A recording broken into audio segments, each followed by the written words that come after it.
Diálogo en Panamericana.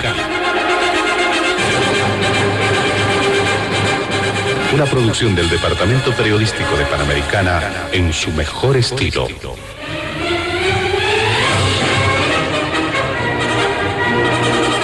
Entrevistas exclusivas sobre temas que crean expectativa general. Diálogo en Panamericana. Los sábados al mediodía y cada domingo a las 8 de la mañana. Y en trasnoche a las 24. Quedan ustedes con el staff de periodistas de Radio Panamericana.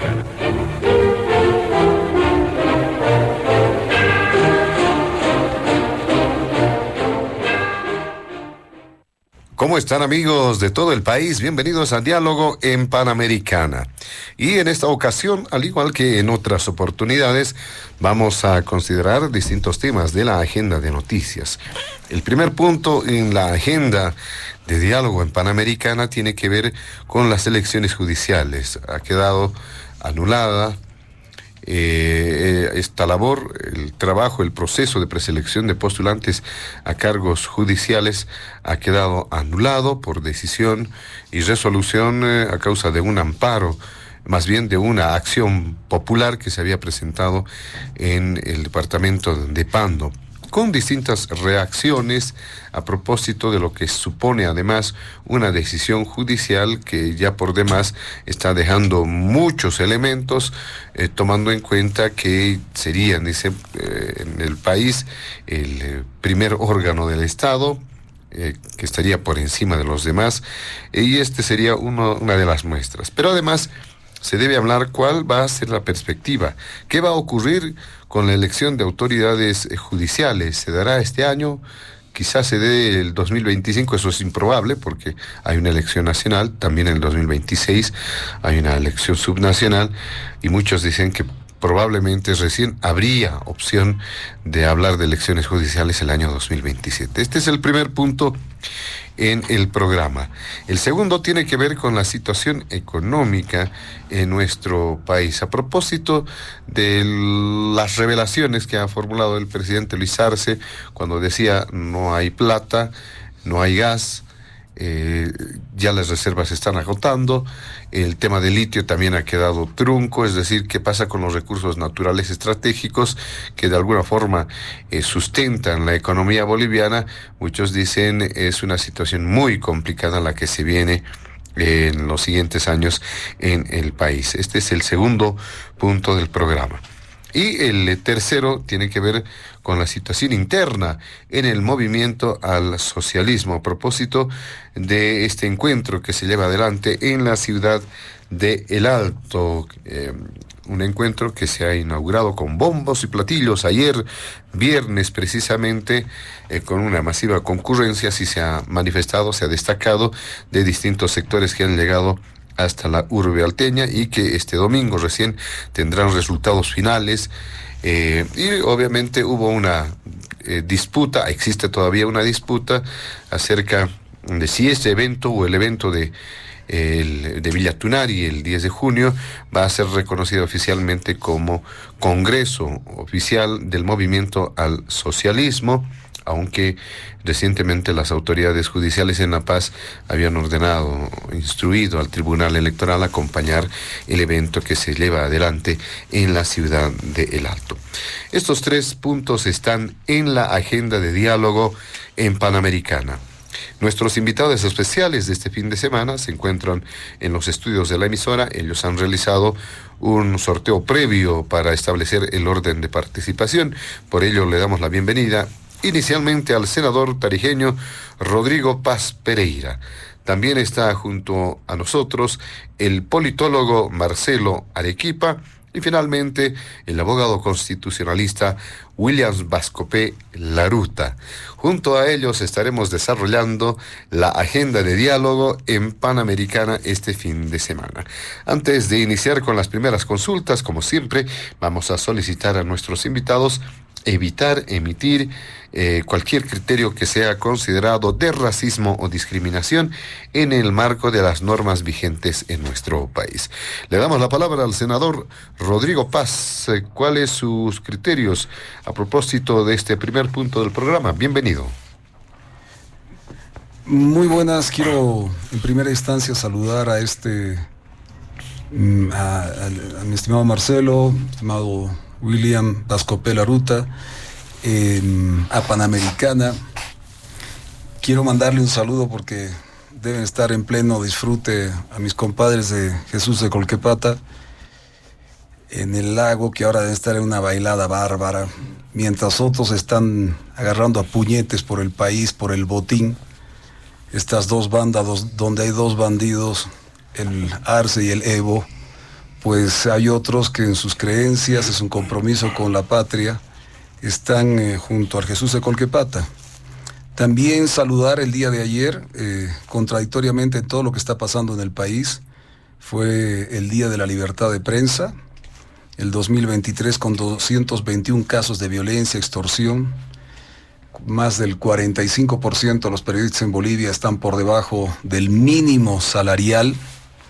Y para colmo, el gobierno te extorsiona o te acorrala con la publicidad gubernamental, genera hostigamiento, agresiones, una serie de situaciones que no son dignos de un país que se preste de democracia.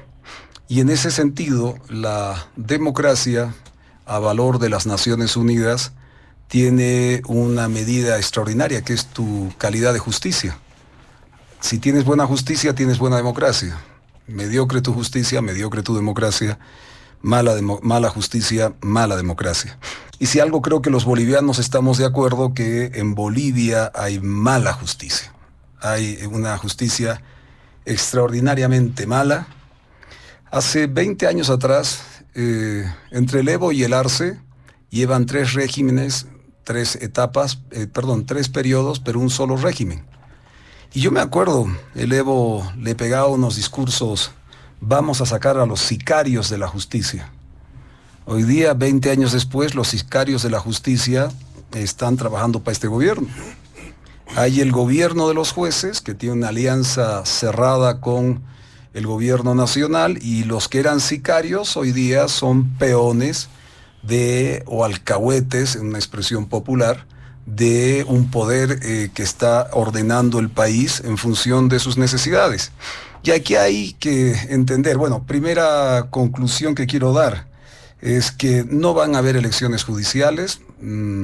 Cuando yo declaré esto el 2021 a principios, junto a la ley 1386, que era una ley persecutoria a través de la Unidad de Investigación Financiera, esa ley cayó porque estaba claro que no cumplía ningún proceso constitucional ni de valor judicial con respecto a los derechos humanos en Bolivia. Estaba también el pleito del censo. Yo fui el único en animarme y me dijeron, ¿pero por qué tan temprano? De indicar que no iban a haber procesos judiciales. Al cabo de 3 años, con normas, leyes, reglamentos para llevar adelante el proceso de las elecciones judiciales, se reafirmaba la idea que tenía de que el gobierno nacional, en la disputa que ya empezaba incipientemente, antes de las elecciones nacionales, antes de que ganara el presidente Arce, ya había una disputa, se sentía, había una especie de tufo del que está y se levanta de Chaque. Uno ubica, pues, el que se ha farreado, se levantan, y una vez se levantaron de la victoria, ya había un tufillo de que había un próximo pleito entre bandos, y los dos bandidos principales era el Arce y era el Evo. Lo digo en el sentido tarijeño, porque no se vayan a ofender, pero es en el sentido tarijeño. Ya son bandidos, ya en el sentido de cómo utilizan la política, cómo retuercen la justicia, cómo doblan las instituciones, cómo doblan las leyes. Lo hizo Evo, ahora lo hace Arce. Eso está consciente el pueblo de Bolivia. Para controlar el proceso de una posible reelección del presidente, si es que no le vienen sorpresas y alguno hasta de su propio gabinete, quién sabe, o algún componente interno del gobierno no se va en función de otros candidatos del país o le juega una pasada, resulta que hay que, desde esa época, desde el 21, Yo me daba cuenta que estos señores iban a ajustar el tema judicial, el Tribunal Supremo Electoral, y lo que ahora, no en su momento no lo había declarado, era el control de las redes sociales y el Internet. Lo de la justicia se venía a venir. O sea, cuando el ministro de Justicia propone ese gran encuentro nacional para generar una comisión y cambiar la justicia, y de repente se dan cuenta que no era por ahí el camino para la reelección del presidente, y las buenas voluntades hasta ahí llegaron, se estableció una nueva ruta. Controlemos la justicia porque no sabemos qué puede pasar con el Parlamento. De ahí en más tenemos que controlar el Tribunal Supremo Electoral porque el padrón va a ser nuestro, el formato de manejo del Tribunal Supremo Electoral va a ser nuestro.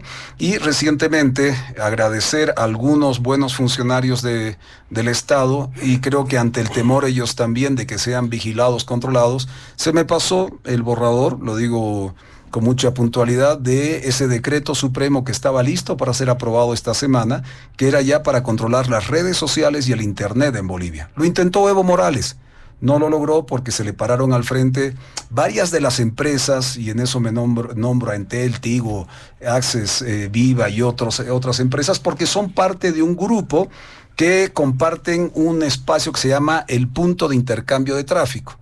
¿Qué es esta? Esta es una infraestructura real, esto existe, los bolivianos no la conocemos, no somos parte porque es algo muy técnico. Ahí están los servidores de todas las empresas y cooperativas que de alguna manera dan en Bolivia servicio de Internet.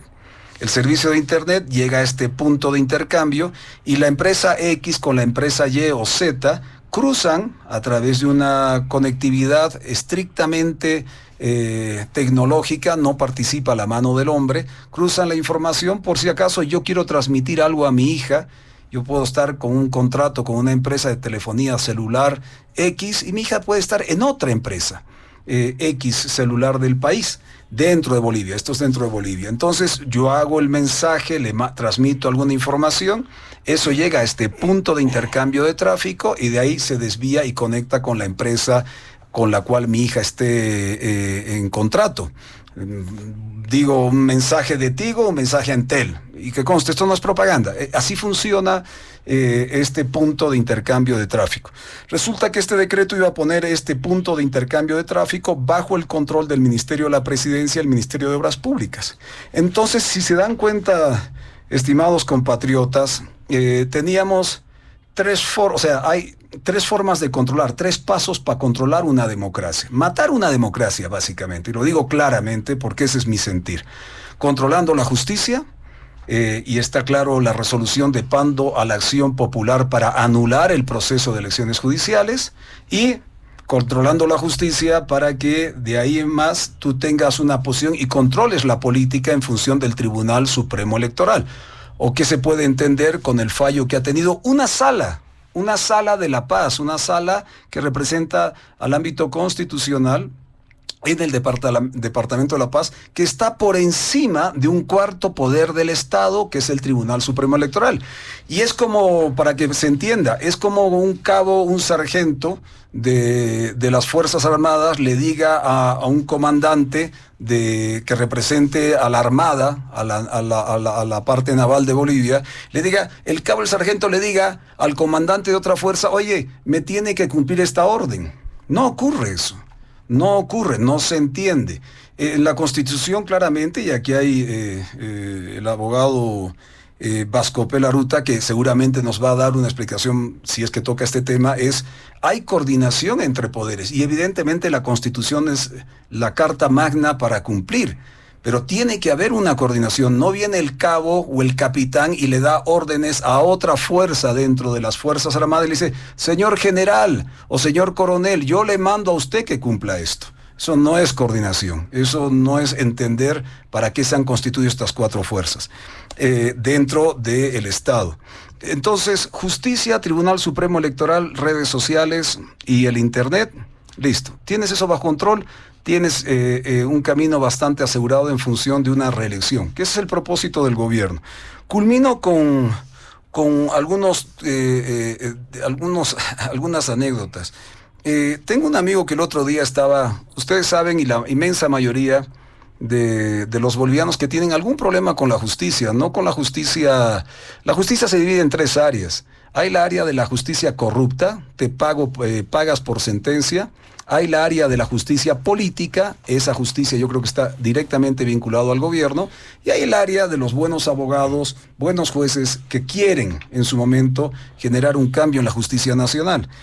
Mi amigo estaba por un dictamen de un juez de esos jueces convocados ahora por estos nuevos vocales propuestos por los autoprorrogados. Y tienen que ir a firmar, básicamente hay que poner tu huella digital. Y claro, estaba haciendo fila el hombre y cuando le llega a él para poner su huella digital, tiene 9 casos, extraordinariamente estúpidos. Pero es que esta justicia trata a los bolivianos como estúpidos, les roba plata como estúpidos y nos mete en procesos judiciales en la política como si fuéramos un país de estúpidos. Y mi amigo estaba haciendo fila y como tenía 9 casos, tenía que sí, está usted certificado que ha firmado, el otro caso. Miren lo que le dijeron en la fila. Esto no es como ofensa para nada. Le grita uno de atrás, apure pues cojudo, le dicen. Y entonces mi amigo se da la vuelta y dice, no, es que tengo 9 casos, dice. Ah, no, pues, pobre cojudo. O sea, el hombre no sabía ya cómo defenderse ante el abuso de un Estado que en vez de generar soluciones para la gente, te abusa. Este es un Estado, es un gobierno abusivo. Y llevamos 20 años de gobierno abusivo, que ahora controla la justicia, controla el Tribunal Supremo Electoral y pronto estará controlando redes sociales e Internet. Culmino con la frase. Hay una frase de Tolstoy que él dice lo siguiente: un Estado que no procura la justicia no es más que una banda de malhechores. Hoy día tenemos malhechores. No digo que no haya buenos abogados y buenos futuros jueces o aquellos fiscales que intentan hacer su trabajo de buena manera. Pero entre la justicia de los corruptos que piden coima, que yo creo que el gobierno ni los ajusta, dice, cobren lo que les da la gana, ganen su platita, pero la justicia que genera el poder de la vinculación de estos jueces con el poder político, ahí sí que ellos dicen, el gobierno dice, todo lo político me encargo yo, eso lo vamos a ver. El problema es que en la justicia de hoy cobran justo por pecadores. Y hoy día en Bolivia, todos los bolivianos, nadie quiere caer en manos de la justicia. Nadie busca justicia en el sistema judicial. Y en un principio dije, esa es la calidad de democracia que tenemos. En Bolivia, pregunta para todos los bolivianos y bolivianas que me escuchan. ¿La justicia es buena o mala? ¿Es de buena calidad, mediocre o mala? Yo estoy seguro que comparten el criterio que la justicia en Bolivia es muy mala. Y eso significa que tenemos muy mala democracia hoy en día. Muy bien, muchas gracias. Le damos al senador Rodrigo Paz. ¿Qué dice Marcelo Arequipa en este primer punto del programa? Adelante, bienvenido. Muchas gracias, José Luis. Un saludo para ti, para todos los radioescuchas de Panamericana y en especial para Rodrigo y Williams, que están ahora compartiendo la mesa aquí de discusión y de debate para toda la población. Creo que ya llevamos, hablando del tema judicial, por lo menos medio año de manera bastante intensa. No digo que nunca hayamos dejado de hablar del tema judicial, pero creo que de manera intensa en la coyuntura en el país. Llevamos por lo menos medio año repitiendo, consignas, análisis, visiones sobre qué es lo que está pasando en el sistema judicial en el país. Y ahí a mí me llama mucho la atención algo que lo veo reflejado como una suerte de actitud que la asumen absolutamente todos los actores políticos en el país. Todos apelan al pueblo. Todos intentan refugiarse en un halo de legitimidad. Pero cuando esa legitimidad a la cual apelan no coincide con una decisión judicial que ellos esperan que tiene que ser la que ellos quieren que sea correcta, entonces la denuncian y no la quieren acatar. Eso, en el mundo aburrido y técnico de la ciencia política se conoce como una democracia iliberal. Así se la conoce. Apelamos al pueblo como actores políticos, pero cuando tenemos que regirnos a las reglas claras y concretas que emanan en el marco normativo interno, intentamos que eso siga el curso de nuestras propias aspiraciones y objetivos y cálculos. Y ahí es donde creo que probablemente está una de las llaves que está entrampando este escenario de no poder resolver este tema. Lo pongo solamente como una hipótesis en lo siguiente, en términos generales para el tema de la justicia. Yo tengo la sospecha de que no solamente un solo actor en este país, sino varios actores, por no generalizar, pero varios actores políticos en este país no tienen la más mínima voluntad de resolver el tema de las elecciones judiciales, por una variable política. Este año ya es un año electoral. No es que estemos en un año preelectoral. Ya estamos dentro de un año electoral. Entonces, al estar dentro de un año electoral, al estar inmersos dentro de un año electoral, te estás guardando el tema de la justicia como uno de los kits de oferta hacia un electorado potencial. O sea, ya no creo que sea este el año de las intenciones claras y francas de querer resolver algo que es, digamos, un problema que es un problema estructural de fondo en el país. Ya estamos en un año electoral y al año va a ser peor, todavía más electoral del que ya es este, con todas las secuelas y consecuencias que pueda traer lo que está pasando en estas semanas y en estos meses dentro de un partido político. Entonces, por eso decía, introduzco esta variable política para plantear una hipótesis aquí en la mesa de que no se va a resolver el tema judicial, porque hay más de un actor interesado en que no se resuelva, porque eso va a ser, digamos, uno de los caballitos de batalla para la campaña electoral de quien quiera captar la atención de un sector que las encuestas un poco están reflejando el hecho de que quiénes son los más preocupados por el tema de la reforma de la justicia. Hay un sector generacional que está por encima de los 50 años para arriba. El sector que poblacionalmente en el país está mucho más preocupado por este debate y esta discusión del tema judicial. Poblacionalmente hacia abajo, menores de 40, de 50 años para abajo, no están muy preocupados, pero claro, no tienen un relacionamiento y tampoco es que estén dentro de lo que se denomina como el círculo rojo de la información, ¿no? Entonces viene primero un cálculo. Segundo, me intento explicar también con el tema del procedimiento que hemos seguido hasta el día de hoy. Algunas señales políticas interesantes que se han intentado dar en función además de lo que ha sido probablemente una suerte de presión de la opinión pública que se le ha dado, ¿no? Una señal de esas fue el acuerdo al que llegaron las tres fuerzas políticas en la vicepresidencia del Estado para llevar adelante o para aprobar una ley de convocatoria para las elecciones judiciales. Algo que no se pensaba que se iba a lograr.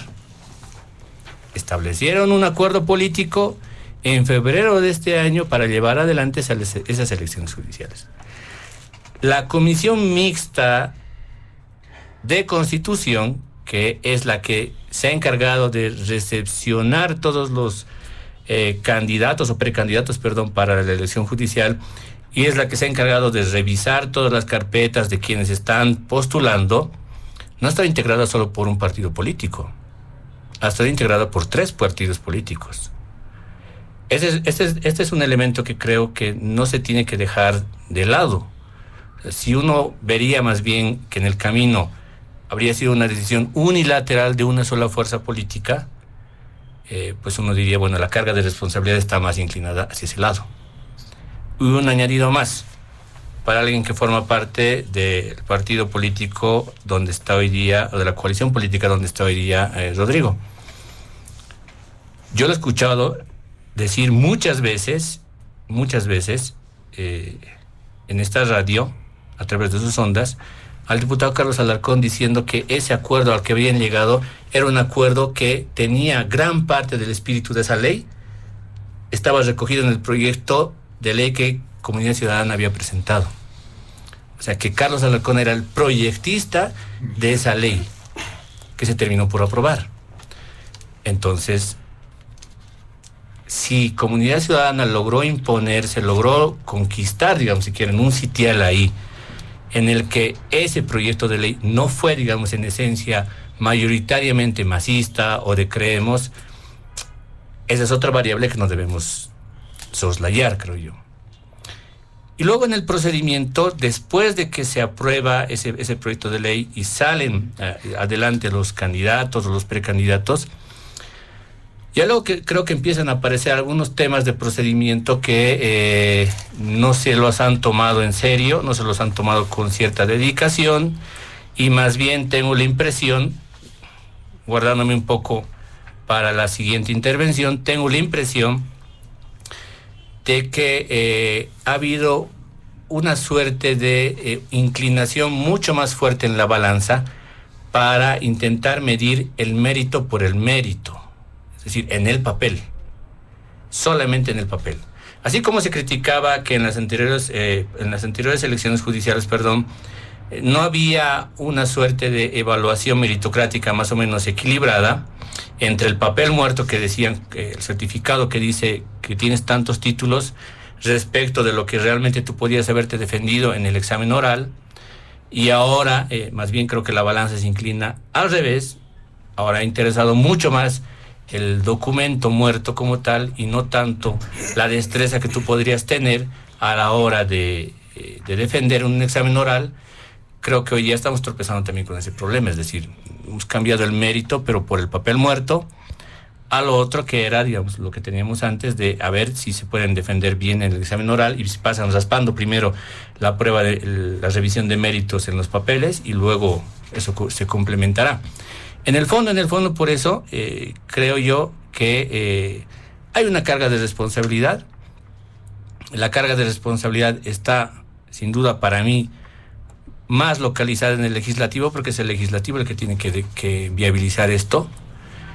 Y en general en la opinión pública, para terminar esta idea, me llama mucho la atención que haya una discusión predominantemente significativa en relación a cargar la responsabilidad, digamos, al gobierno de turno hoy, siendo que el gobierno de turno de hoy, por los mismos actores políticos que esgrimen este discurso, no tiene pues la fuerza en el legislativo.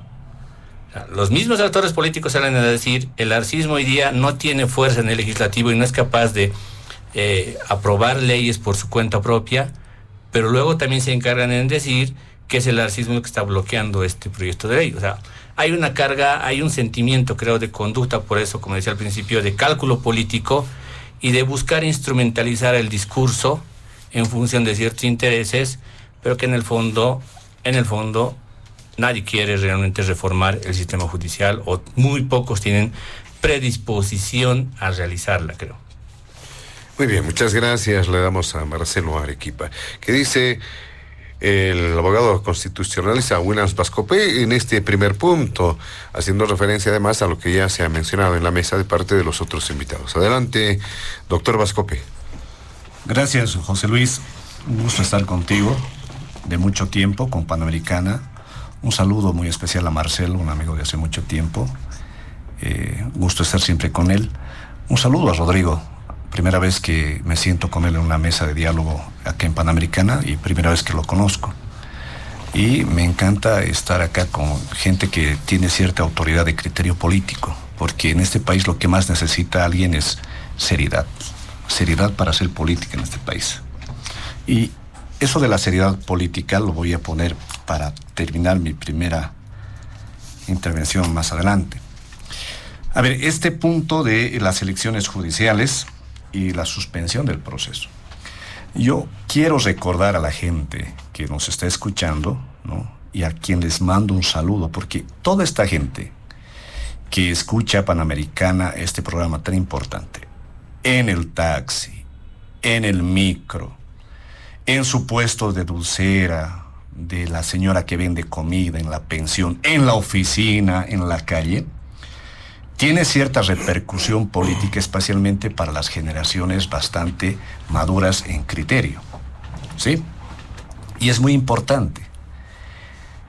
Si ustedes recordarán, queridos compatriotas, ya el tema de llevar adelante elecciones judiciales había nacido muerto hace tiempo. Y la intención era hacer fracasar esto. Y lo han hecho de la manera, con un plan y una forma de ejecutarlo de manera bien milimétrica y como arquitectura construida. Les digo cómo.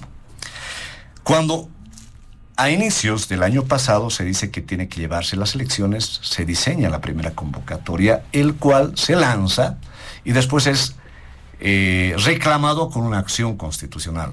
Queda anulado esa, ¿no es cierto?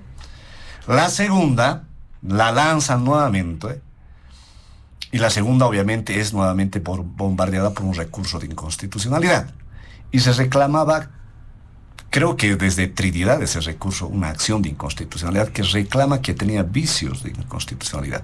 Uno ve el reglamento y ahí es donde alguna vez yo reclamé en alguna entrevista y dije, a ver, señores, ¿cómo pueden sacar un reglamento para convocatoria a altos magistrados donde le dan preeminencia, por ejemplo, a un certificado de un sindicato que certifique con 2 puntos el tema que es autoridad indígena, por encima de lo que vale una segunda maestría, una tercera maestría, que no la valoran, que vale 0.5, o una segunda producción intelectual que es un libro, ¿no es cierto? O un doctorado. Entonces, el movimiento al socialismo ha ido socavando esto y la meritocracia, que es lo que mide al profesional licenciado, especialmente en Derecho, lo ponen a un nivel que el certificado sindical vale más. Por Dios, el ser alto magistrado, ¿dónde se mide la capacidad de la formación? Primero es la academia. Segundo es el recorrido profesional que tenga este ciudadano.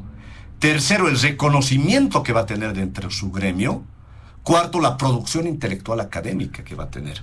Todo esto engloba que un alto profesional calificado, obviamente, va a ser pues respetado por muchos dentro de su gremio y dentro de la sociedad. En otros países, las convocatorias a estos altos cargos, o por lo menos la postulación que se hacen, se lleva a gente bastante formada y seria, porque no es cualquier cosa llevar a altos cargos de magistratura. Entonces, refrescando esto, cuando sacan el segundo reglamento y hay una acción de inconstitucionalidad, ¿y qué dijo el Tribunal Constitucional ahora prorrogado? Obviamente falla de manera inmediata, primero se los resuelve, fallan, y dicen, señores, como se trata de la renovación de un poder político, tiene que ser por 2/3. La preselección de los altos magistrados. Es decir, de la lista que va a salir tienen que conseguir 2/3. Recién van a ir a poder llevar el postulante a elecciones. Es decir, los autoprorrogados ya sabían que el libreto venía por ese lado y ya estaban preparando. Estoy hablando del mes de agosto del año pasado, cuando se cayó esto. La segunda convocatoria, segunda. Recién iba a venir a tercera. Entonces ya se puso el candado de que tiene que haber 2/3. En este momento, ciudadanos, el MAS, así como está peleado con bancada mayoritaria, no tiene 2/3. Y eso, abuenándose, van a tener simple mayoría, una mayoría significativa, pero para 2/3 necesitan la participación de la oposición. Es decir, esto está encaminado a que siempre se fracase y que los autoprorrogados sigan repitiéndose y reproduciéndose de la manera más grosera, obscena, en el tema de estar autoprorrogados. Esto ya estaba diseñado hace tiempo. Lo que ha ocurrido ahora con la nueva convocatoria, han mantenido casi lo mismo de ese reglamento y esa convocatoria con ley, manteniendo esa forma tan abusiva y discriminatoria de exigir el certificado sindical que vale más. Y ojo, yo les doy un ejemplo. Varios postulantes en esta última convocatoria han sufrido el no tener un certificado de la Escuela de Gestión Pública, no de cualquier otra institución. Dicen de la Escuela de Gestión Pública, que sepa hablar otro idioma. Señores, yo medianamente hablo aymara y no tengo ninguna certificación de ninguna parte del Estado. Y para por lo menos ir a tramitar este certificado, creo que hay que hacerlo con un mes de anticipación o mucho más. Y la convocatoria había salido. ¿Cuánta gente se ha quedado afuera? ¿Acaso no era suficiente que vaya mi persona, digamos, si quería postular, cosa que nunca tenía la intención de hacerlo, pero ir ante un notario de fe pública y declarar realmente que hablo aymara, y en una situación de examen oral le podían haber preguntado en aymara y les respondían en aymara. ¿Cuánta gente se ha quedado afuera? Si se dan cuenta, esto estaba diseñado al fracaso. Y en ese contexto, y en este contexto que estoy manifestando ahora, con lo que se ha anulado, yo hace tiempo ya lo había dicho, no va a haber elecciones judiciales por la siguiente razón. Primero, porque el arcismo está basando su poder político en este momento en parte de lo que es el Tribunal Constitucional y manejar el Poder Judicial. El Tribunal Constitucional porque le permite muchas cosas, entre ellos, por ejemplo, dejar sin facultad de fiscalización al primer poder del Estado. Nadie en este momento de los ministros puede ser interpelado por un senador, por un diputado, que lo diga Rodrigo acá. ¿Cuántas interpelaciones se ha debido plantear y que no se puede hacer porque la justicia constitucional, a la cabeza de un vocal constitucional, y que hasta el día de hoy no lo revisa el Tribunal Constitucional, ha dicho que no pueden censurar, ¿sí?, porque se atenta al derecho al trabajo. Imagínense ese razonamiento jurídico que demuestra la inclinación del poder judicial ante todo el poder político. Entonces, parte del poder político está basado en lo que es el Tribunal Constitucional para el arcismo. No lo quieren perder y lo quieren controlar y lo van a tener que controlar. Y el que está desesperado de denostar su gobierno, su propio gobierno, es Evo Morales, porque necesita meter, aunque sean magistrados, está desesperado de recuperar el Tribunal Constitucional para que alguien más adelante le diga que es derecho humano reelegir si pueda ser habilitado.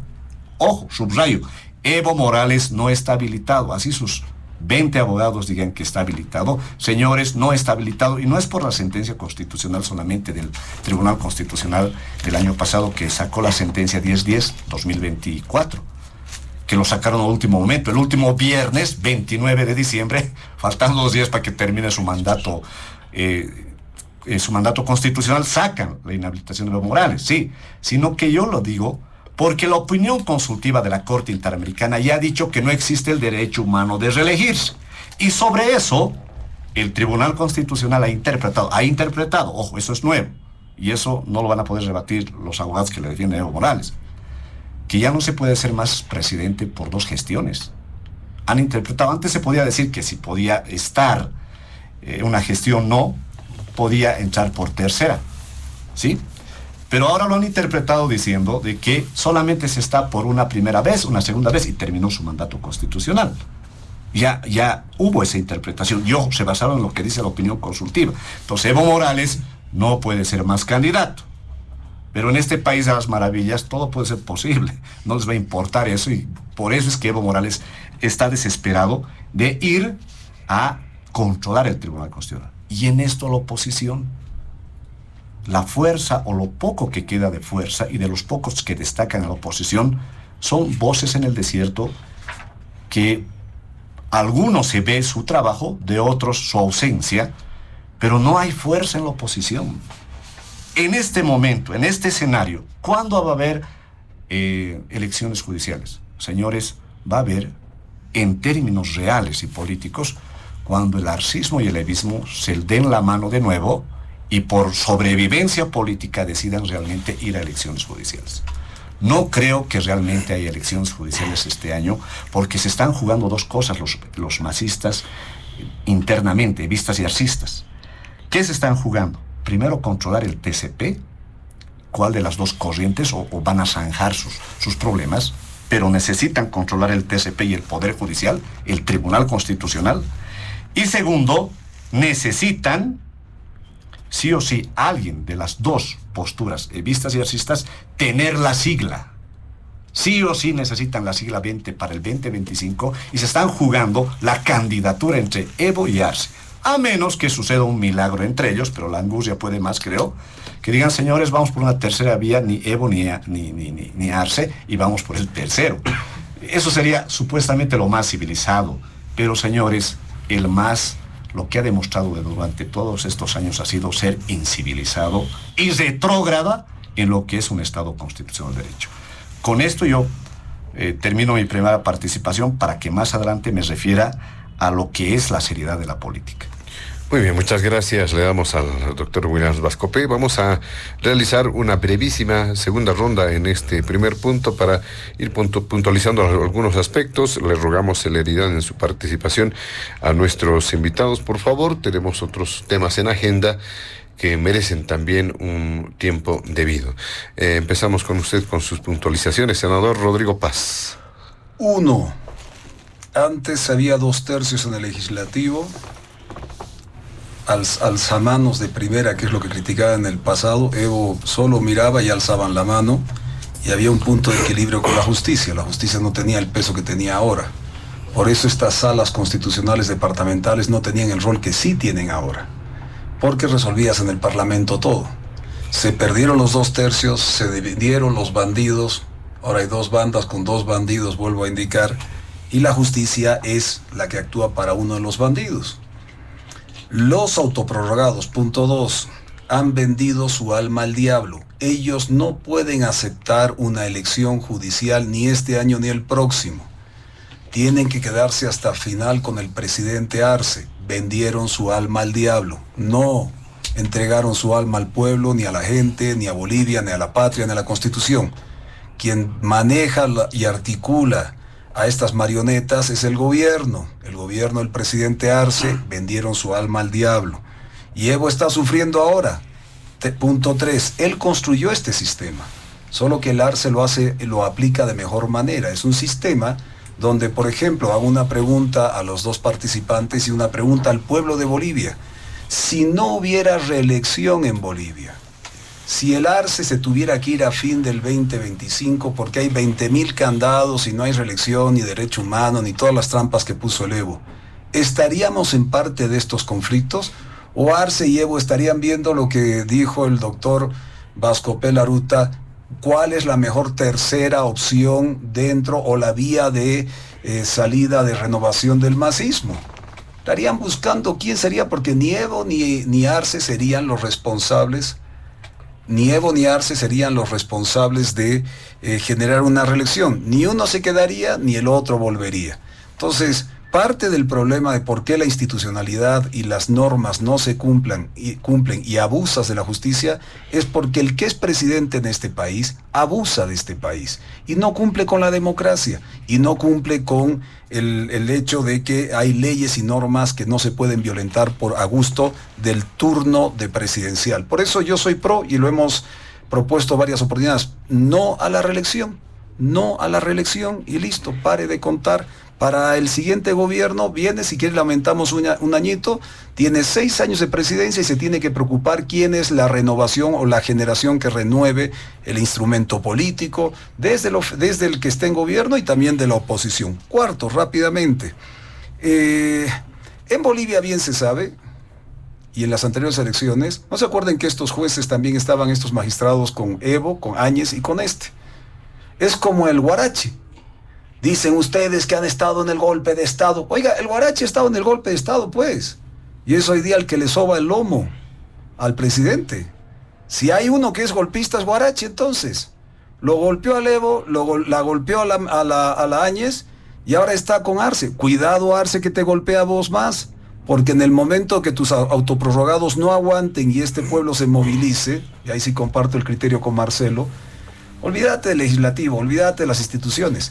La población que el otro día bajó desde el Alto para reclamarle las promesas incumplidas del presidente, del Alto, es una población que mañana puede cabrearse por otro motivo, porque no le están ayudando a progresar, que ya tocaremos en economía estos aspectos, y que se cabree con el presidente y le diga, ¿sabes qué abusivo? Tú con tu pacto de unidad has puesto a magistrados, has puesto a instituciones con la firma, no siendo los mejores o los aptos. Y si aquí no tienes firma, no entras de ser juez. Si no tienes firma del pacto de unidad, no entras para ser magistrado porque no te votan. Parte del problema de Arce está hasta el cogote sujeto por los pactos de unidad, por el pacto de unidad, perdón, donde Huarache es la cabeza, uno que lo ha golpeado al Evo, después la golpeó a la Áñez, y cuidado, Arce te golpea a vos también. En el fondo, lo que pasa en Bolivia y esto reitero a todo el ciudadano y ciudadana que nos está escuchando, gremial, comercial, transporte, toda la gente que está escuchando, ya controlan la justicia, por ende ya controlan tus problemas si algún día llegas a la justicia. Ya controlan el Tribunal Supremo Electoral, por ende en las próximas elecciones nadie nos garantiza la transparencia de lo que tú vayas a decidir. Y ahora van a controlar, escucha bien, boliviano, boliviana, compatriota, la patria en su conjunto, van a controlar las redes sociales y el internet, porque es lo último que les queda para cerrar la posibilidad de que se le pueda escapar la reelección. Ese es el único pleito. Si no hubiera reelección en Bolivia, hoy día no estaríamos hablando de estos temas en este espacio de Panamericana, estaríamos hablando de temas de bolivianos en el exterior, de bolivianas en la patria, de los problemas de fondo que es al final comida sobre la mesa, techo para el boliviano, trabajo para el boliviano. Pero hoy día, ¿de qué estamos hablando? Se lo voy a resumir. Lo que le gusta al gobierno.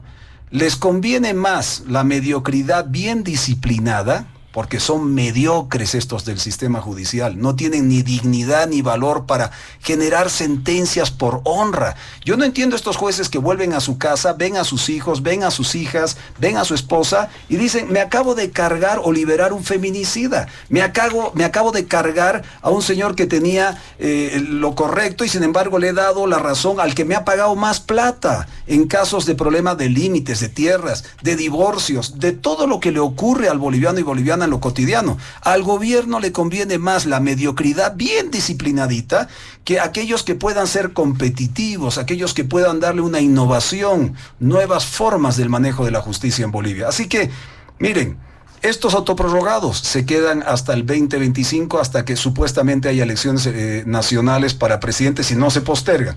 Segundo, no van a haber elecciones nacionales porque no le conviene al gobierno, porque tiene la sartén por el mango. Y tercero, algo que dijo William, pongo para cerrar este tema y para abrir después el otro, que es de ese partido nuevo que ha aparecido. Qué sospechoso, ¿no? Hay un partido nuevo, todos.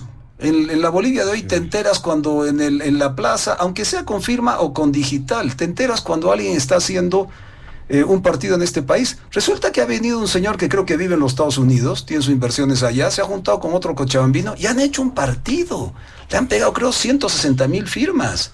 Oiga, ¿para quién ese partido?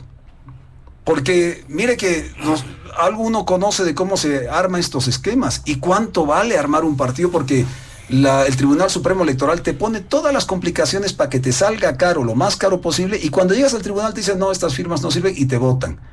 Oiga, el Tawichi ha salido el otro diciendo, oiga, no se asusten, acaba de nacer un nuevo partido. No vaya a ser que desaparezca el MAS, no vaya a ser que desaparezca el Evo Morales, y resulta que aparece un partido de la nada. Dios proveerá, pues. Y cuidado, pongo en eso este partido nuevo que nació de Cochabamba, sin conocerlo, no vaya a ser que sea la salida de escape de lo que requiere el gobierno nacional hoy, cuando el MAS ya no esté, y evidentemente, como dijo el doctor, ya Evo está fuera de ruta en función de la incapacidad para ser otra vez candidato. Gracias, senador Rodrigo Paz. ¿Qué dice Marcelo Arequipa, sus puntualizaciones? Sí, un poquito intentando responder a la pregunta de Rodrigo hace rato.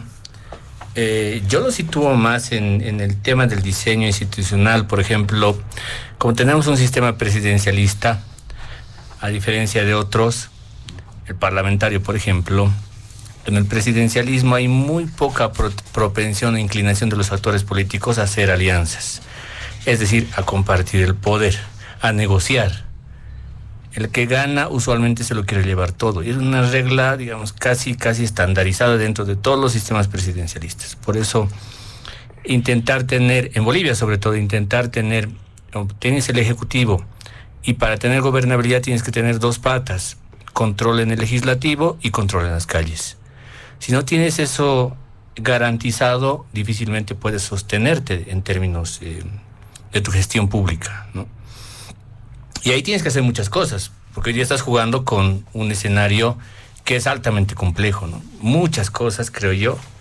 Entre esas, justamente, es este tema de lo judicial, que está obviamente focalizado o ubicado más en la Asamblea Legislativa, en el órgano legislativo, ¿no?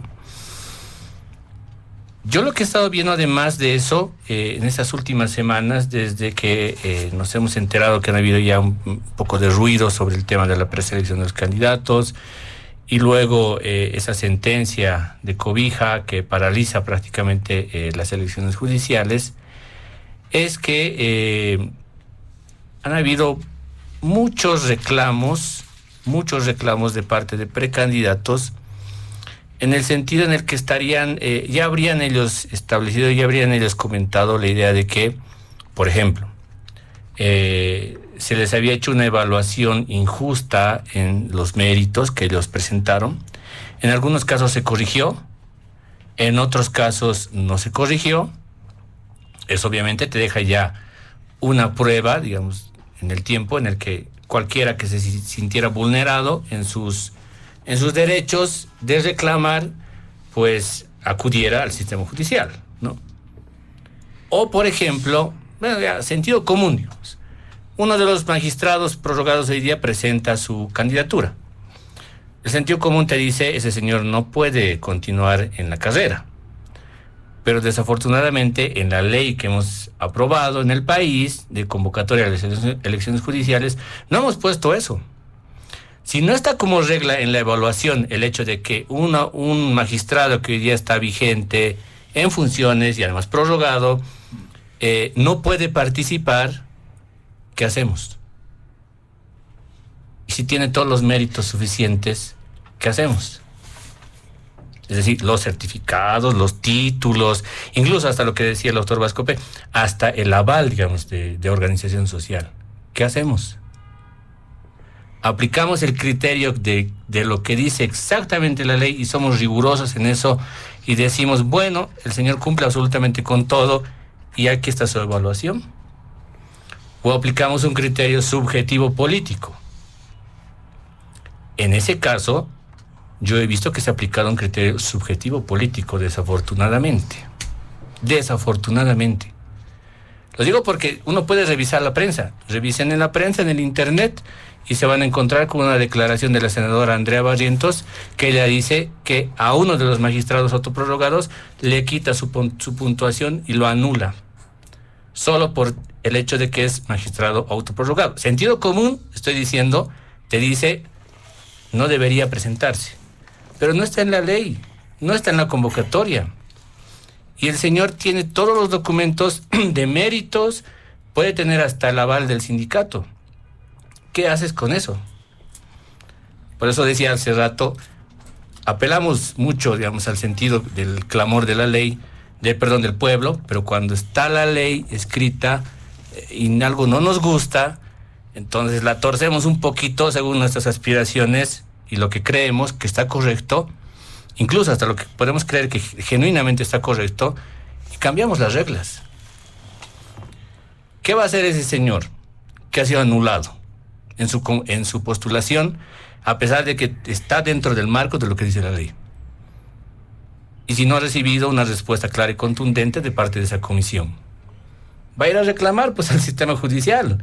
Yo creo que cualquiera lo haría en realidad, porque te está dando vía libre para poder ir a poner a cualquier recurso constitucional que la ley te asiste. Creo que es, digamos, algo normal. Claro, es que no hemos puesto, creo, ahí mucha atención en las cosas que hemos estado escribiendo y las cosas que hemos estado haciendo en el país.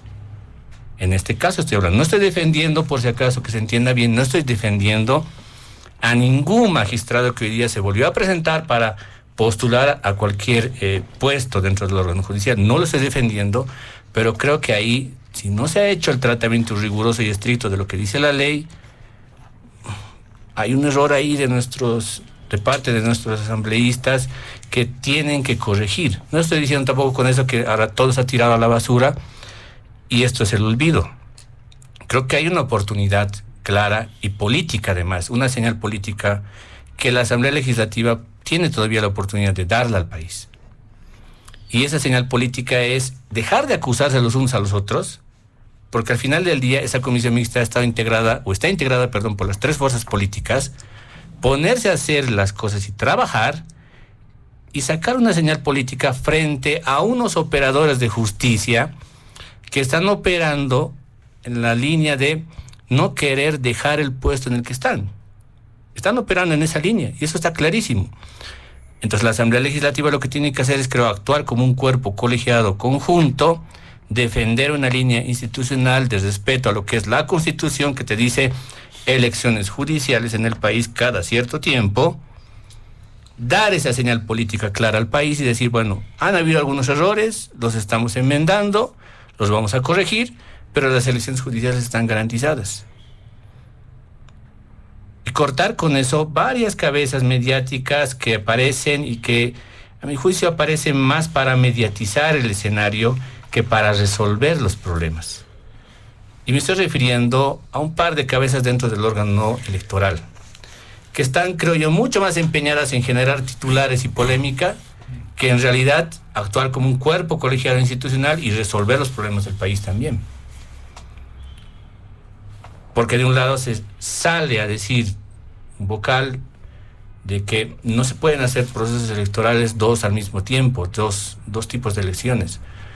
Se puede. ¿Por qué no se va a poder hacer dos procesos electorales? Si van a primarias electorales en una mesa de sufragio, pero al mismo tiempo en otra mesa de sufragio, en el mismo recinto, puedes asistir a una elección judicial. No hay regla en el país, a lo mejor me estoy equivocando, ahí apelo también a Williams.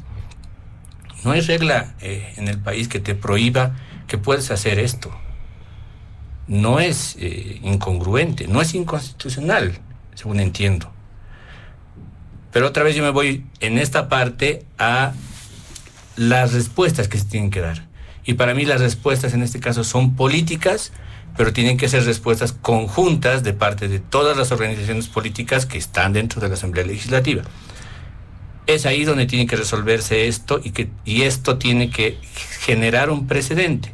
Si se resuelve de esta forma, de verdad yo creo que van a generar un precedente histórico para el país importante, que va a dejar de lado esa variable política de que hay un cálculo de que nadie quiere elecciones judiciales al final del día, ¿no? Gracias. Muy bien, muchas gracias, don Marcelo Arequipa, que dice, para cerrar este primer punto, el doctor Williams Bascopé, además con un elemento quizá muy importante, no lo ha percibido, algunos legisladores han ido manifestando que, bueno, la única vía de superar estos problemas y definitivamente quitarles este rol protagónico que están teniendo las autoridades judiciales es aprobar definitivamente la 073-075. ¿Qué dice usted? A ver, José Luis, la 073 y 074 justamente va al tema de 75, es acortamiento de los autoprorrogados o limitarles, ¿no es cierto? No existe, pero el consenso político ni los votos necesarios como para poder ir a aprobar. Y la pugna es también entre, apruébenme los créditos, dice el gobierno, pero también la otra parte dice, señores, vamos a aprobar los créditos, pero hablaremos de esta ley. O si están empantanados en eso. Ahora, ¿qué tanto daño se está haciendo, pues, a lo que queda poco de justicia en este país? Pues la degeneración total de dejar pasar lo que están haciendo los jueces, los vocales, es obsceno. Y eso lo tienen que decir nuestros parlamentarios, porque son ellos las voces autorizadas. Se está destrozando tanto el Estado constitucional de derecho. Bueno, en realidad no hay Estado constitucional de derecho. Este Estado político se está cayendo a pedazos, porque ya va a resolverse todo, no en el Poder Judicial ni ya en el Parlamento. Todo está enrumbándose a que esto se va a ir a resolver a las calles y en las carreteras, es decir, quebrando economías de empresarios, de transportistas, de gremialistas, del ciudadano de a pie que vive todos los días. Y no estamos encontrando la capacidad de solución en las instituciones porque se ha socavado. A ver, ustedes nuevamente, reitero, ¿creen que va a haber este año elecciones judiciales? No va a haber.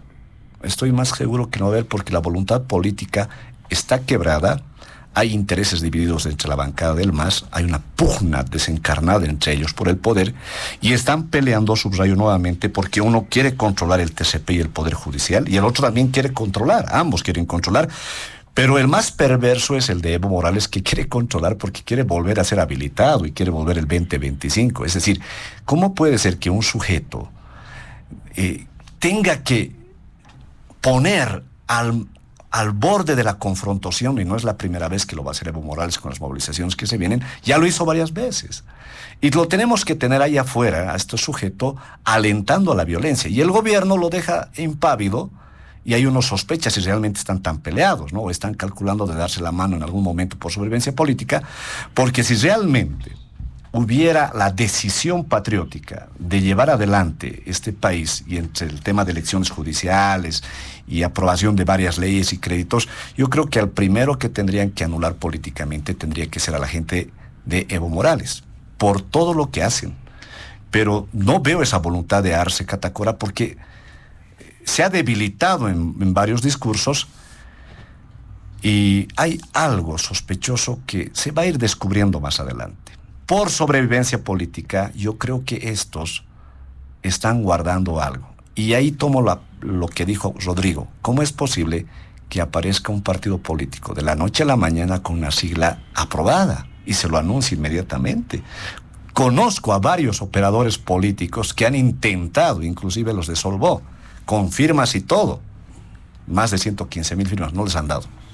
Tribunal Supremo Electoral los ha anulado. No les ha dado. Entonces yo creo que aquí hay cosas muy perversas. En el tema, volviendo a lo que significa el Tribunal Constitucional, ¿por qué es tan importante el Tribunal Constitucional más que el Tribunal Supremo de Justicia? Porque el Tribunal Constitucional te hace 3 cosas esenciales, y eso quiero que sepa la gente y se dé cuenta por qué es una institución casi supraestatal por encima de las otras autoridades. Tiene su razón de ser. Primero, porque el Tribunal Constitucional, lo que primero que te hace el Tribunal Constitucional es vigilar la supremacía de la Constitución, el reinado de la Constitución sobre todo. Primer punto.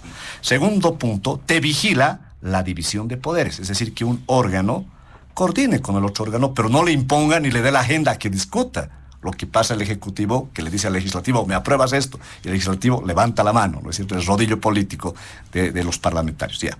Vigila la división de poderes. Tercero, vigila la vigencia de los derechos y garantías de todo ciudadano. De todo ciudadano. Por eso hay acciones de amparo constitucional, acción de cumplimiento, acción de libertad, y todo esto es jurisdicción constitucional. Esas 3 cosas hacen que haya un Estado constitucional de derecho. ¿Qué es el Estado constitucional de derecho? Quiero que entienda eso la gente. El Estado constitucional de derecho es la evolución de lo que ha sido en un principio un Estado político. Antes el Estado político era lo que decía el rey, lo que decía el monarca, lo que decía el gobernador, porque no había ni legislativo, ni judicial. Ese Estado político madura y se vuelve un Estado de carácter legislativo. Hay un parlamento, hay leyes, pero ese Estado evoluciona a un Estado de derecho, donde ya se respeta los derechos del ciudadano, no solamente en base a la ley. Y eso evoluciona después al Estado constitucional de derecho. ¿Qué es el Estado constitucional de derecho? Es la cultura y el hábito de todo boliviano, de todo ciudadano, y más de una autoridad, que haga un hábito respetar la ley. Por ejemplo, voy a ser muy pedestre en esto, y eso es la maduración de una sociedad. Por ejemplo, en el tema del semáforo, y eso lo decía un profesor alemán al cual leía bastante, y en mis clases de maestría he aprendido.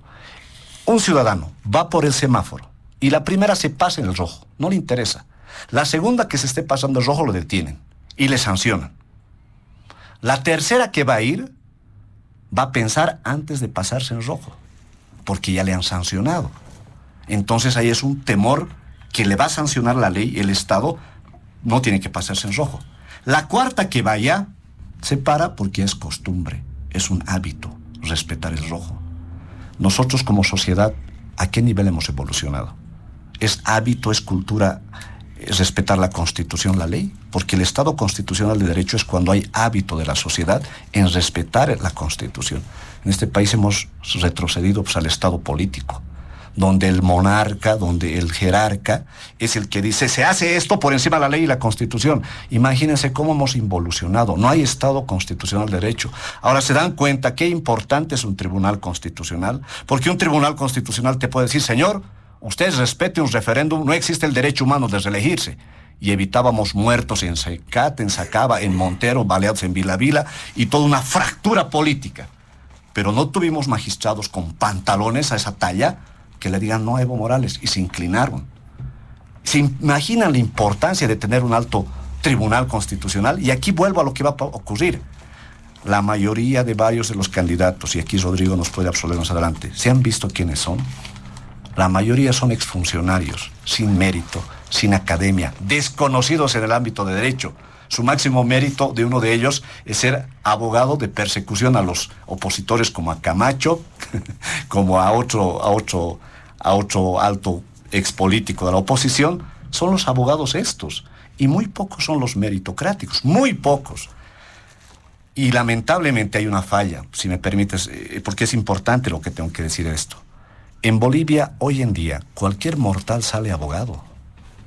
Hace 20 años se ha perdido la esencia de lo que era la escuela de leyes en este país. Y esto es porque cualquier hijo de ciudadano mortal vecino se titula de abogado tranquilamente, pasando clases sábado y domingo, viernes y sábado y domingo. Y hay universidades, marca Patito, ¿sí?, que están ofreciendo eso. Y que el Ministerio de Educación no dice nada. Y estos mal titulados, que salen así, mal formados, se enfrentan afuera, juran a un partido político y después acceden a ser fiscales, jueces y después llegan a ser magistrados. ¿Y cómo vamos a tener altos profesionales si sacamos aventureros de abogados? El ser abogado es tan complicado como es el que es policía o como aquel que es médico. Señores del Ministerio de Educación, controlen lo que están haciendo las universidades privadas y varias también las públicas. Se ha defenestrado lo que es ser la licenciatura de abogacía. No cualquiera puede ser alto magistrado. Y señores, lo que el evismo está sufriendo hoy en día, ¿no?, porque les han dicho ahora con este tema, el jueves les han dicho con una medida cautelar que el Tribunal Supremo Electoral tiene que ir a vigilar, acompañar su congreso de este fin de semana que se está llevando a la fuerza. Bueno, es una orden constitucional, ni modo. ¿Quién ha desinstitucionalizado esto? Los revistas, pues, han comenzado. Sufran lo que los bolivianos sufrimos, señores. Eso es sufrir. Ahora se dan cuenta, vistas lo que es la desinstitucionalidad de lo que es la justicia. Sufran en carne lo que nosotros hemos sufrido y sufrimos todos los días, especialmente yo como abogado. Todo lo que es contra el ciudadano desde el Estado, el juez no se anima a fallar. Todo es pro Estado. Eso es lo que tenemos de Poder Judicial. Señores, no va a haber elecciones judiciales este año porque no hay voluntad política del MAS. Muy bien, gracias al doctor William Bascopé. Nos vamos rápidamente al segundo punto de diálogo en Panamericana. Les rogamos otra vez a nuestros invitados especiales acelerar el tiempo de participación con una dinámica más importante. Vamos a dar cuenta de este segundo punto. Ya lo habíamos manifestado al inicio del programa, la situación económica, a propósito de lo que dijo el presidente Luis Arce, cuando dice que no hay plata, no hay, ya el gas se está acabando, el tema de los recursos naturales, incluido el litio, por ejemplo, también está con problemas, no avanza la industrialización. ¿Qué efecto esto tendrá en la economía boliviana? Empezamos con usted, senador Rodrigo Paz. Cerrando lo otro, 2009 para atrás, échenle la culpa a todo el mundo, todos los presidentes, todos los partidos políticos, pero del 2009 para adelante, con la nueva constitución, dos culpables, Evo Morales y Arce Catacora. Esa es la condición de la justicia que nos han dejado 20 años de su gobierno. Listo, cerrando eso, dos culpables, Evo y Arce.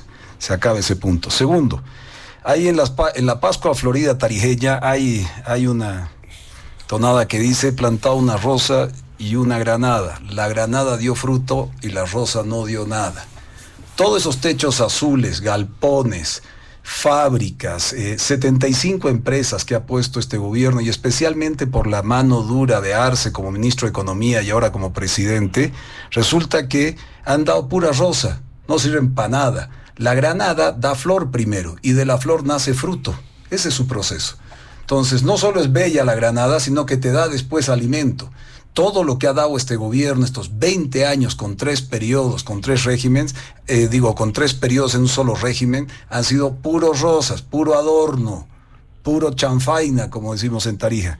El otro día sale el presidente y dice: no hay plata, no hay gas.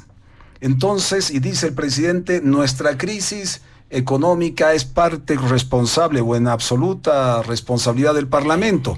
Tienen que aprobar los créditos. Hago una consulta para el pueblo de Bolivia, gremiales, comerciantes, transportistas, todos los que están vinculados a nuestra economía formal e informal. Si está bien la economía, ¿para qué quieres créditos?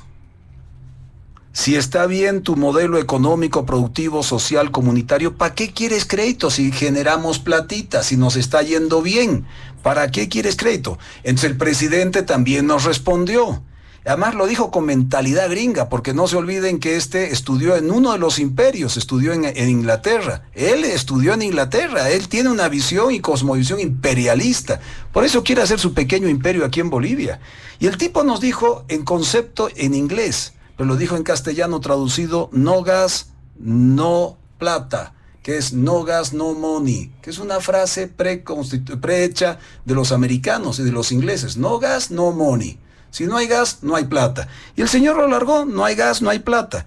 Yo le pregunto a los gremialistas, comerciantes, transportistas, ¿qué es lo más preciado que tienen ustedes para salir adelante, sacar su familia, salud, educación, el techo, el trabajo, la comida en la mesa? Es pues con el capital, ¿no es cierto? Buscas capital, te sacas tu préstamo y tienes que pagar tu interés.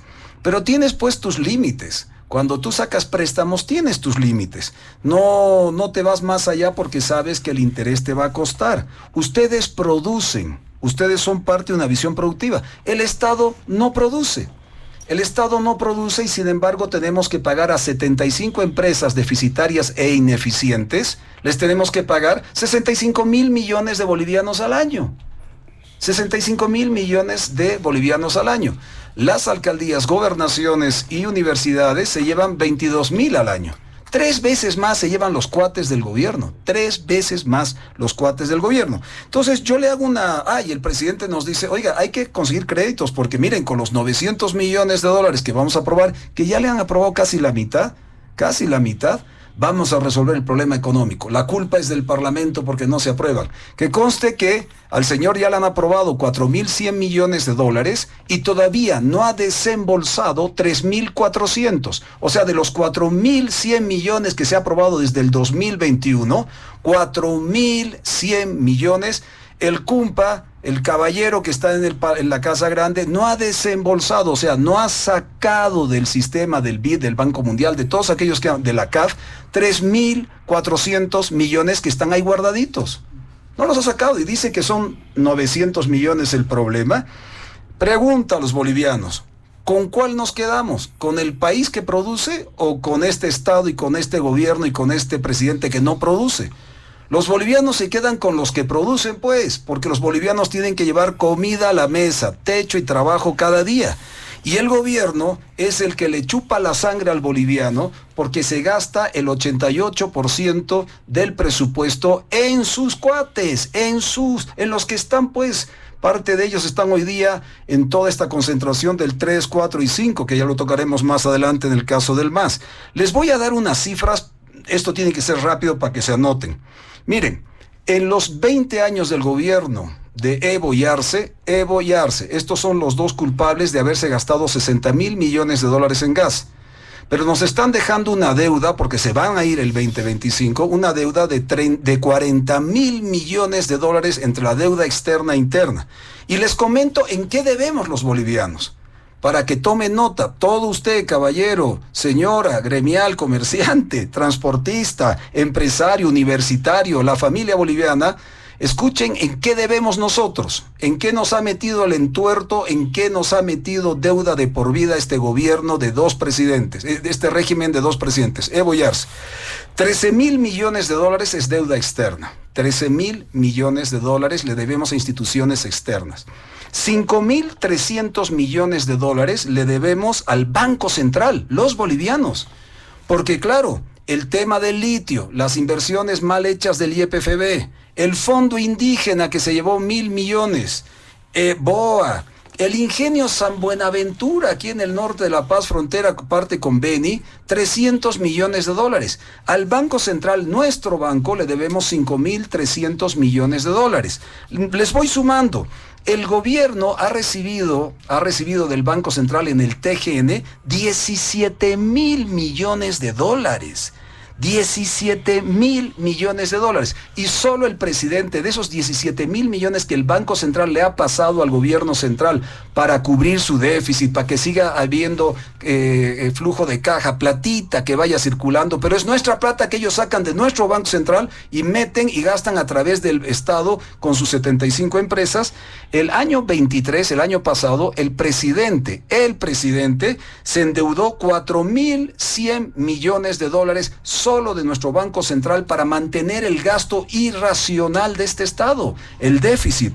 Y lo ultimito, de los aportantes, los jubilados que andaban correteando el otro día, de los aportantes, yo soy uno de los aportantes. ¿Saben cuánto ya sacaron de esos 24.500 millones de dólares que maneja la gestora? 5.000 millones de dólares. En total, entre los 13, 5.300 más 17.000 más 5.000, 40.300 millones de dólares en deuda externa e interna. ¡Qué lindo gobierno! ¡Qué hermoso gobierno! Esto es lo que nos está dejando a cada una de las familias, a nuestros hijos, a nuestros nietos, bisnietos. Oiga, qué gobierno exitoso que pide más créditos para sostener ese modelo económico, productivo, social, comunitario, que se fue, por no decir malas palabras, al fondo del fracaso, porque cuando no hay gas, no hay plata. Y si no hay plata, no puedo gastar. ¿Y a quién le hago gastar? Al boliviano. Me gasté 60.000 millones de dólares cuando había gas y ahora le estoy afanando al boliviano 40.000 millones de dólares en deuda externa. ¿Quieren saber cuánto fue el Producto Interno Bruto el año pasado de Bolivia? 46.000 millones. Eso es lo que hemos producido, la producción interna bruta. Eso fue lo que producimos, 46.000 millones. ¿Cuánto estamos gastando? ¿Cuánto es nuestra deuda externa interna? 40.000. O sea, de lo que hemos producido, casi el 90% está ya endeudado. Tenemos que pagar. Voy culminando con lo siguiente. Vuelvo a reiterar la pregunta. ¿Nos quedamos con los que producen o con los que no producen, como este gobierno y este régimen de 20 años que nos está dejando en la quiebra? Vamos a pagar el haber gastado 60.000 millones de dólares, vamos a pagar esta deuda externa e interna de 40.300 millones de dólares. Un último tema, y ya no, para la próxima si quieren no participo, pero la dejo presente. Miren, este régimen recibió 2 mercados garantizados, Argentina y Brasil. No movió un dedo. Este régimen de Evo Arce recibió gasoducto construido para vender el gas de Bolivia a la Argentina y al Brasil. Este régimen recibió una negociación donde la fórmula para los precios, cuando en el mundo se vendía a $5 el gas, nosotros recibíamos a $7 por encima. Este régimen de Evo Arce recibió una nueva ley, la ley Ormando Bacadíes, que votaron en contra. Coincidentemente yo estaba en el Parlamento cuando el MAS votó en contra y después la usó para aplicar la migración de los contratos, porque no ha habido nacionalización. Aquí en Bolivia, como dicen algunos vecinos, todo lo poseemos, pero nada tenemos. Porque el gas, ¿acaso es tuyo, boliviano, boliviana? No, el gas es de 4 tipos que decidieron en el Parlamento, allá arriba en la Casa Grande, y se lo farrearon 60.000 millones. ¿El litio es tuyo, boliviano? No, el litio no es tuyo, el litio es de 4 tipos en la Casa Grande que deciden. Por eso, hoy día, ¿cómo nos devuelven el país en el caso gas, que fue nuestra locomotora? No se olviden, con reservas de gas garantizadas. Ahora, ¿qué nos están dejando? No hay reservas garantizadas. Los ductos quieren ver si los usan para vender el gas de la Argentina al Brasil, pero Paraguay ya levantó la mano y ha dicho: yo soy una ruta más cortita, hagan el gasoducto por Paraguay. Tercero, la ley ya está desfasada, no tenemos una ley para garantizar nuevas inversiones. Cuarto, tenemos precios, aunque internacionalmente sean altos, no nos sirven de nada porque no tenemos que vender. Miren, el otro día escuchaba, y lo voy a dejar claro como un mensaje al Alto y a Santa Cruz. Cruceños dicen, ¿por qué no hacemos un desarrollo tecnológico agropecuario con biotecnología? Sí, hay que hacerlo. Yo, Rodrigo Paz, lo acepto. Tenemos que ser competitivos, tenemos que cuidar el medio ambiente, sí, y tenemos para el medio ambiente propuestas muy serias, como que 52 millones de hectáreas que hay en Bolivia de reservas forestales y áreas verdes, ya 20 millones, si las ponemos en bonos de carbón que no quiere este gobierno, en los siguientes 30, 35 años recibimos 40.000 millones de dólares, solo por cuidar lo que tenemos, 20 millones de las 52. Pero también tenemos que tener biotecnología, generar una competitividad. Y en el Alto, mensaje al Alto, porque estoy hablando de una representación de Oriente y otra representación de Occidente. Cuando me dijeron, ¿qué te parece reabrir y tomar unas nuevas relaciones internacionales con Chile y los Estados Unidos? Claro que sí, prefiero a Chile y a Estados Unidos antes que a Irán. ¿Qué hago yo con Irán? ¿Qué hago yo con Irán? Mi comercio es al Pacífico a través de Chile. Mi comercio posible con los Estados Unidos, el Mercosur, la comunidad andina. Eso es lo que tengo que cuidar, eso es lo que tengo que fundamentar. ¿Qué hago yo en mi economía con Irán? ¿Qué carajo, perdón la expresión, está haciendo este gobierno con nuestra economía en función de sus intereses ideológicos y no de poner comida en la mesa, techo para los bolivianos y trabajo para la gente? Muy bien, hay ímpetu en la conversación, en las palabras de nuestros invitados, pero siempre evitando algunos temas, ¿no? Perfecto. Don Marcelo Arequipa, en este segundo punto, en el tema económico. Adelante. Sí, gracias. Perdón. Gracias. A ver, en el asunto de la situación económica y los recursos naturales, claro, hay un problema intrínsecamente histórico aquí que tiene que ver con la alta dependencia que tenemos como país a los recursos naturales, para empezar. No podemos pensar el país en términos de una buena o mala situación económica sin tocar el tema de los recursos naturales. Este es un asunto, no digo que se tenga que resolver ahora mismo, sino es un asunto ya histórico de larga data, ¿no? Ahora bien, ¿qué hacemos con un contexto en el que hoy día, en términos globales, no es necesariamente, digamos, el más alentador? Y también, por supuesto, en términos de la economía interna, doméstica, tampoco lo es, ¿no? Tampoco lo es, no es el más alentador. No voy a hablar en términos generales, globales, digamos, de qué es lo que está pasando con la economía internacional, porque sería, digamos, dedicarle demasiado tiempo a eso, sino me voy a concentrar en un punto que, a mi juicio, también puede alimentar a todos los elementos que decía Rodrigo respecto del tema de la situación económica, en relación a una variable que creo que sintetiza muy bien la unidad que hay entre la economía y la política. No se puede hablar de economía sin hablar de política, y viceversa, por una sencilla razón: la economía es percepción, es sensación, no es para la opinión pública en general, o sea, digamos, para una discusión técnica, académica entre economistas, pero para la opinión pública en general no es el dato bruto de lo macro y lo microeconómico. No lo es, sino es percepción, es sensación de lo que está pasando. Y en este último tiempo, la percepción y la sensación sobre los temas económicos han estado rondando, a mi juicio, en torno a la palabra crisis, a la palabra incertidumbre y la palabra especulación. Son las que más se han ido trabajando, creo yo, en el ámbito de la construcción de un sentido común en la opinión pública. ¿Cómo se han ido construyendo esos sentimientos, esas percepciones, y cómo se van trabajando de manera instrumental? No teniendo necesariamente, si quieren, una visión, digamos, de país, de transformación de país, quiero decir. El ejemplo es el siguiente.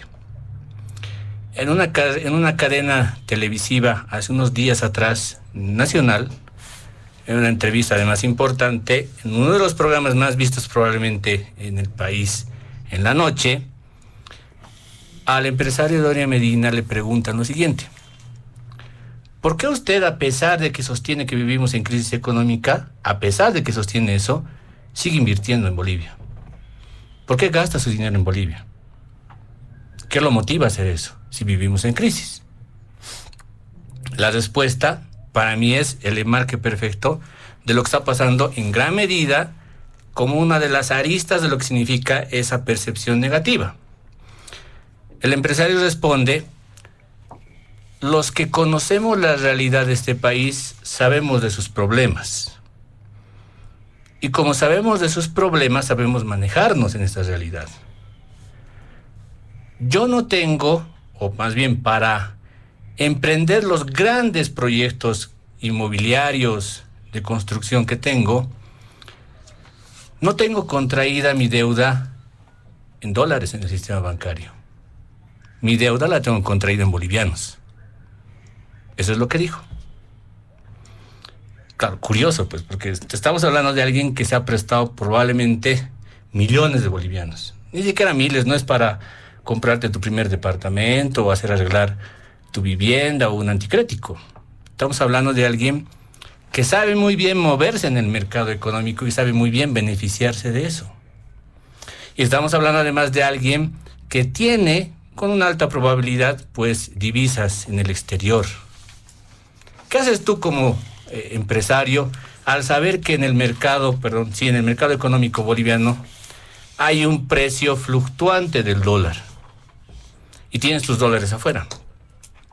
Esperas convenientemente a que el precio se incremente, traes tus dólares a Bolivia, los cambias a un buen precio y con eso pagas, pues, más fácil y convenientemente las deudas impositivas que tienes, porque tus deudas son en bolivianos, no son en dólares.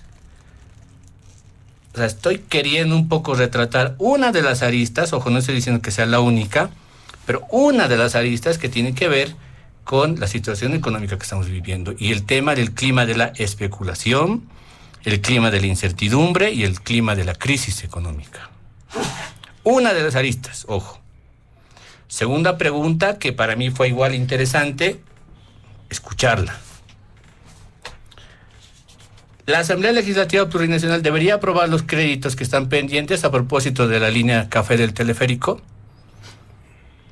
Su respuesta fue sí, porque eso podría cambiar en gran medida la percepción de los ciudadanos respecto de que hay una dinamización de la economía. Porque la economía, y él dijo también ahí, coincidió, es percepción. No va a resolver los problemas económicos de fondo, pero algo va a cambiar la percepción. Esa fue su respuesta. Es decir, está en ese programa que estoy citando, está esa entrevista. Ustedes pueden volver a revisarla si gustan. Pero estoy reproduciendo por eso para mí lo que fue realmente el retrato de un par de aristas de lo que pasa en el clima económico. Claro, hay otras aristas que Rodrigo también las apuntó en relación a ¿se hizo o no se hizo una buena inversión en Bolivia en términos de poder salir, digamos, de ese esquema de explotación solamente del gas?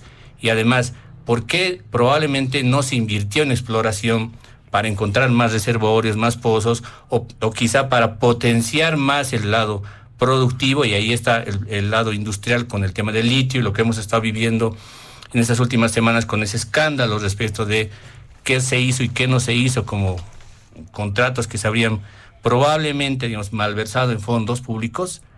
Esa es otra arista también que sin duda está dentro del esquema económico. Pero vuelvo entonces a la intervención del inicio que decía, no es para mí en realidad cuando hablamos de economía, de la situación económica, no es solamente una discusión de cifras frías y fórmulas, sino que creo que ahí más bien es una discusión que se abre en términos políticos, se abren también en términos económicos y se la tiene que marcar en este orden de cosas de lo que significa la percepción, la sensación. Y finalmente, cuando se anuncia el tema del incremento salarial, de nuevo sale a colación ese viejo debate que tenemos todos los años en el país, de economía informal versus economía formal. otra vez vuelve a reducir ese viejo debate de las dos economías, que somos una economía predominantemente más informal que formal.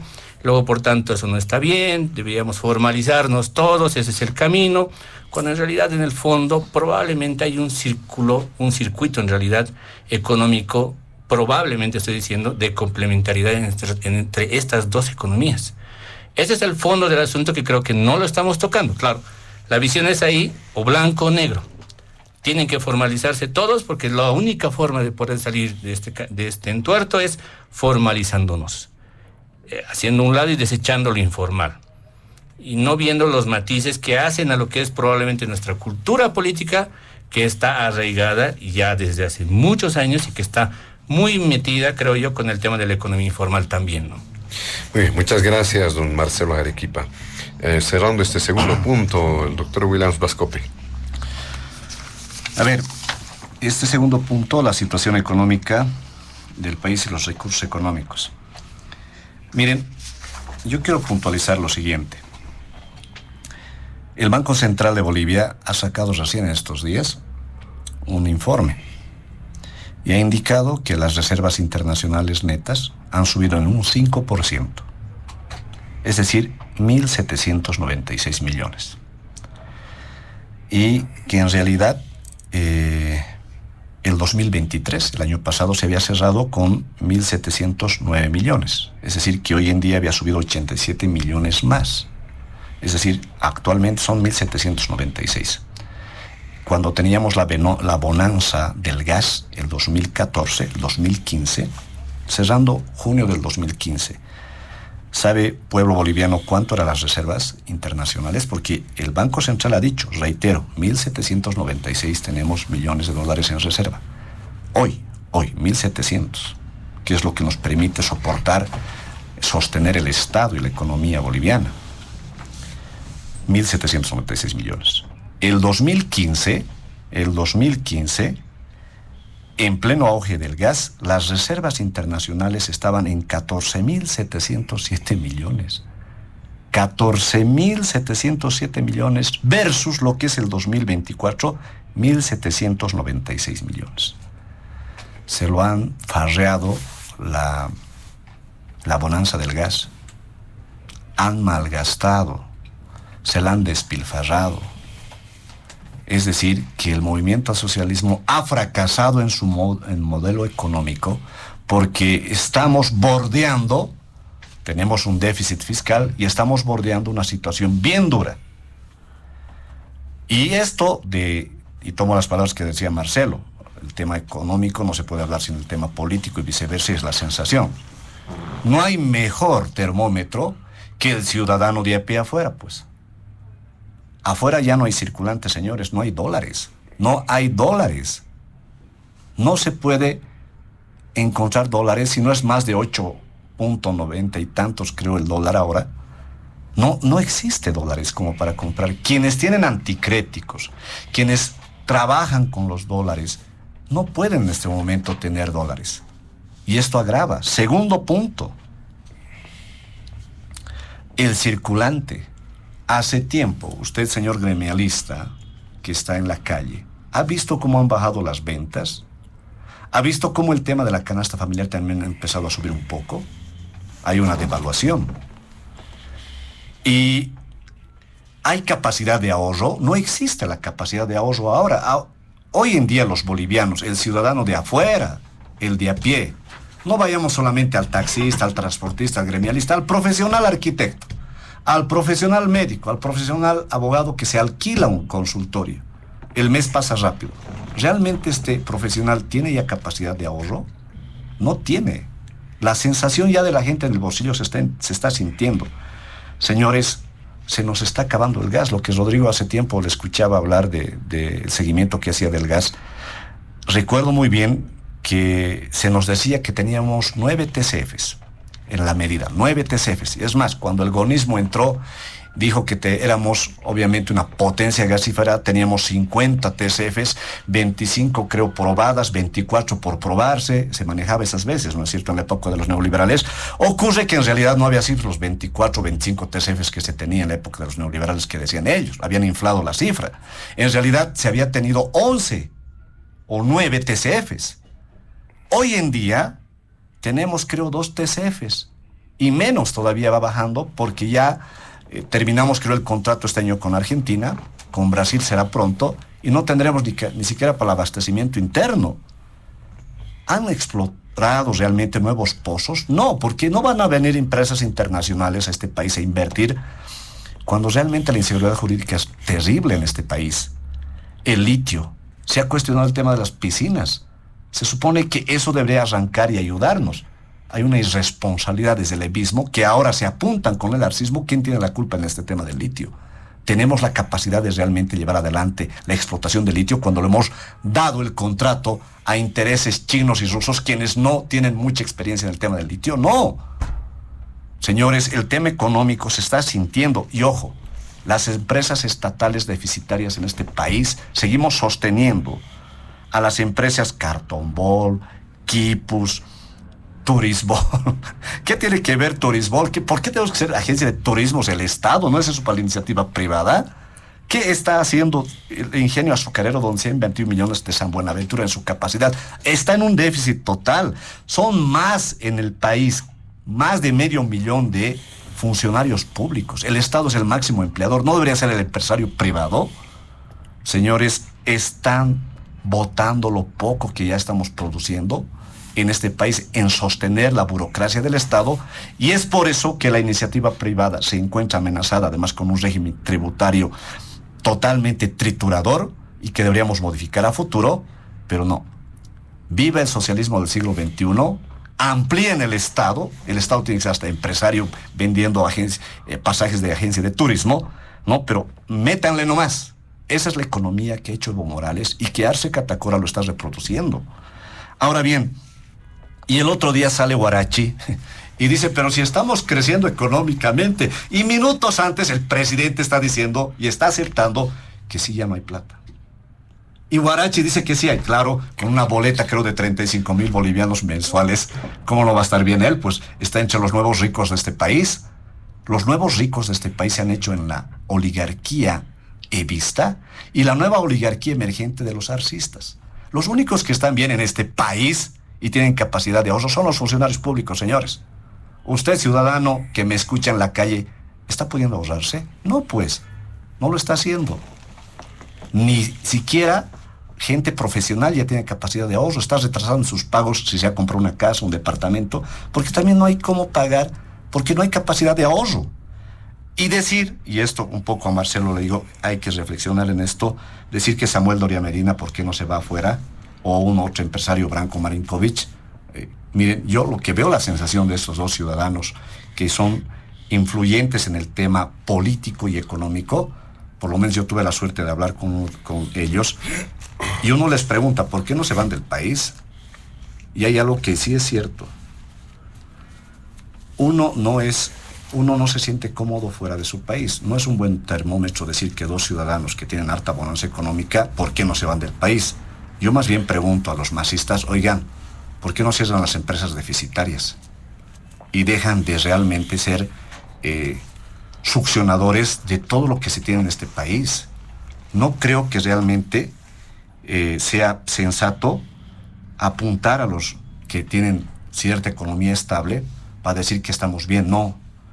Y segundo, por si se han enterado, hay gente con capital en Bolivia y especialmente en Brasil que tenía inversiones, bolivianos empresarios. Lo último que he sabido en estos últimos 6 meses es que sus inversiones se los están llevando a Brasil y a Paraguay. Porque ya, en realidad, es decir, se los están llevando sus inversiones. Gente que da empleo privado, empleos producen en el ámbito privado. Se están yendo, José Luis. No sé si sabía eso, Rodrigo. Tal vez debe tener ese dato. Pero gente con dinero que invierte en este país sí se está yendo a Brasil y a Paraguay porque tienen miedo a lo que va a pasar.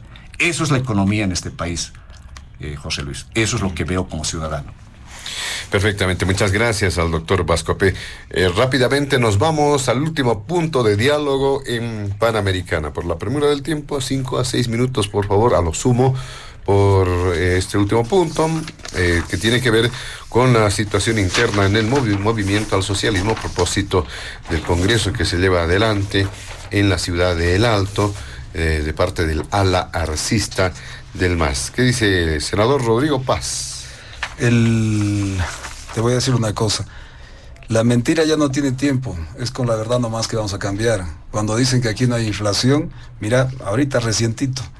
Pollo kilo, 13.50 antes, 16 pesos ahora. Ahí está. No hay inflación. Ves el arroz arroba de 55 a 65. Huevo de 80 centavitos a 1.20 la unidad. Ahí está, pues no hay inflación. El pueblo está feliz. No suben los precios. Aquí no pasa nada. Aquí no pasa nada. Miren, con respecto y un temita para cerrar de 1.700 millones de dólares es lo que vamos a pagar el servicio de deuda externa. O sea, tenemos esos 13 mil millones de dólares.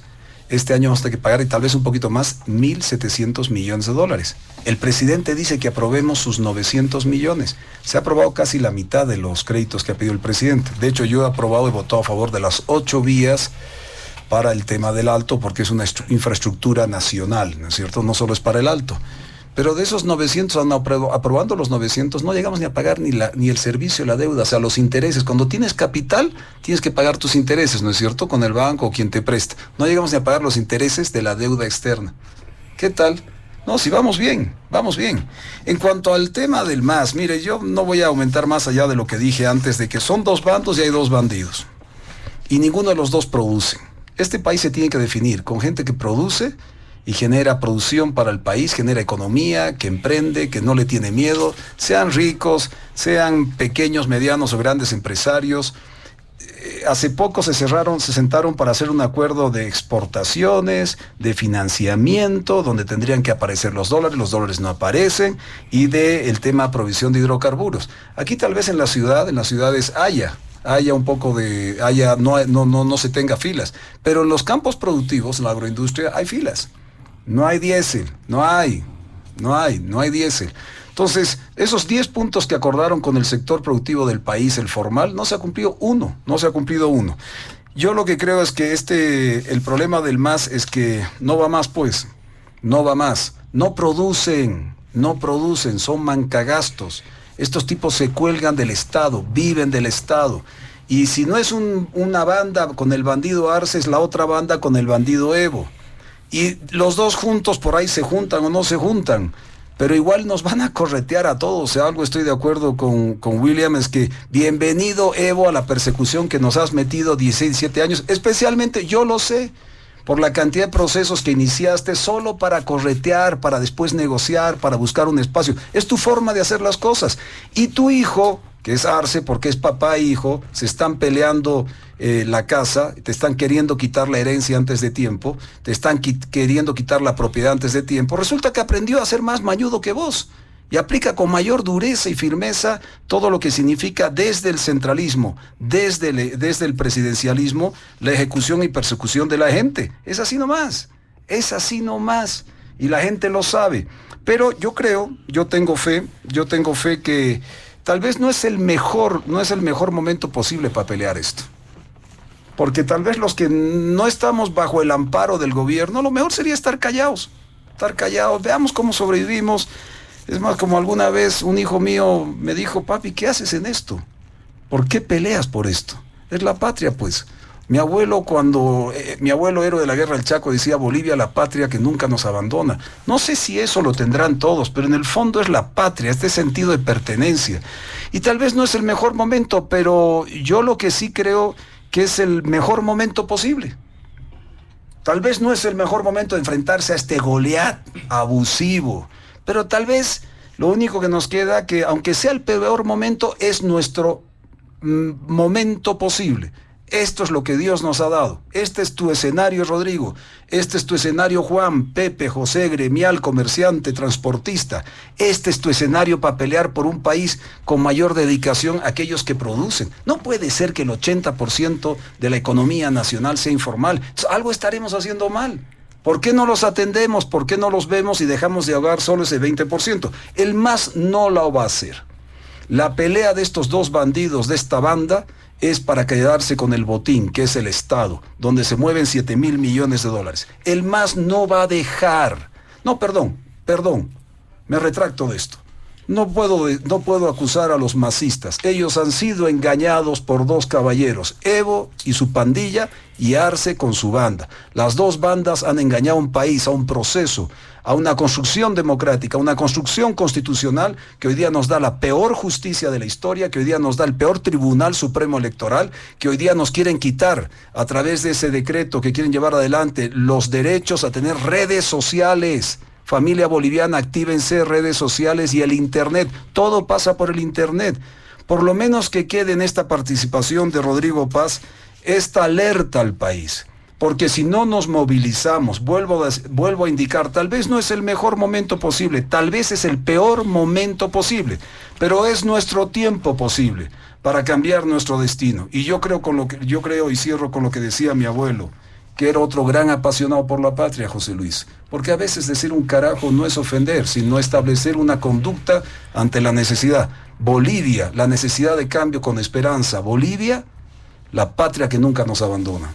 Muy bien. El último punto también, don Marcelo Arequipa. Adelante, 5 o 6 minutos, por favor. Gracias. Yo creo, Rodrigo, y para todos los actores políticos hoy día, en general, que este es un momento de ventana de oportunidad en realidad, ¿no?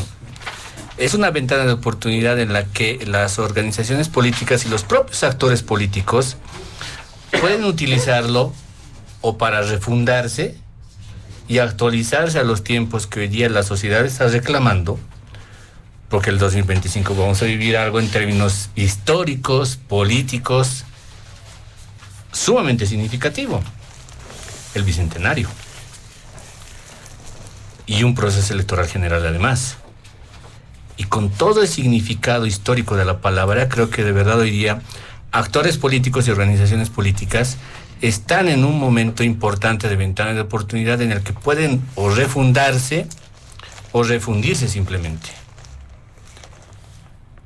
Porque lo que estamos viendo, y ahora me circunscribo un poquito más a lo que está pasando en el último punto, con el movimiento al socialismo, lo que está pasando hoy día dentro del MAS, creo que es justamente aquello que va a terminar probablemente por derivar en eso, en una nueva conexión con la población o simplemente en una señalización respecto de que el movimiento al socialismo se ha convertido en un partido tradicional más como cualquier otro, y entonces ahí la ventana y la puerta está completamente abierta, mucho más todavía, para aquel que tenga un poquito más de astucia de lo que ya vemos, digamos, en el panorama, en los liderazgos políticos que tenemos hoy día, ¿no?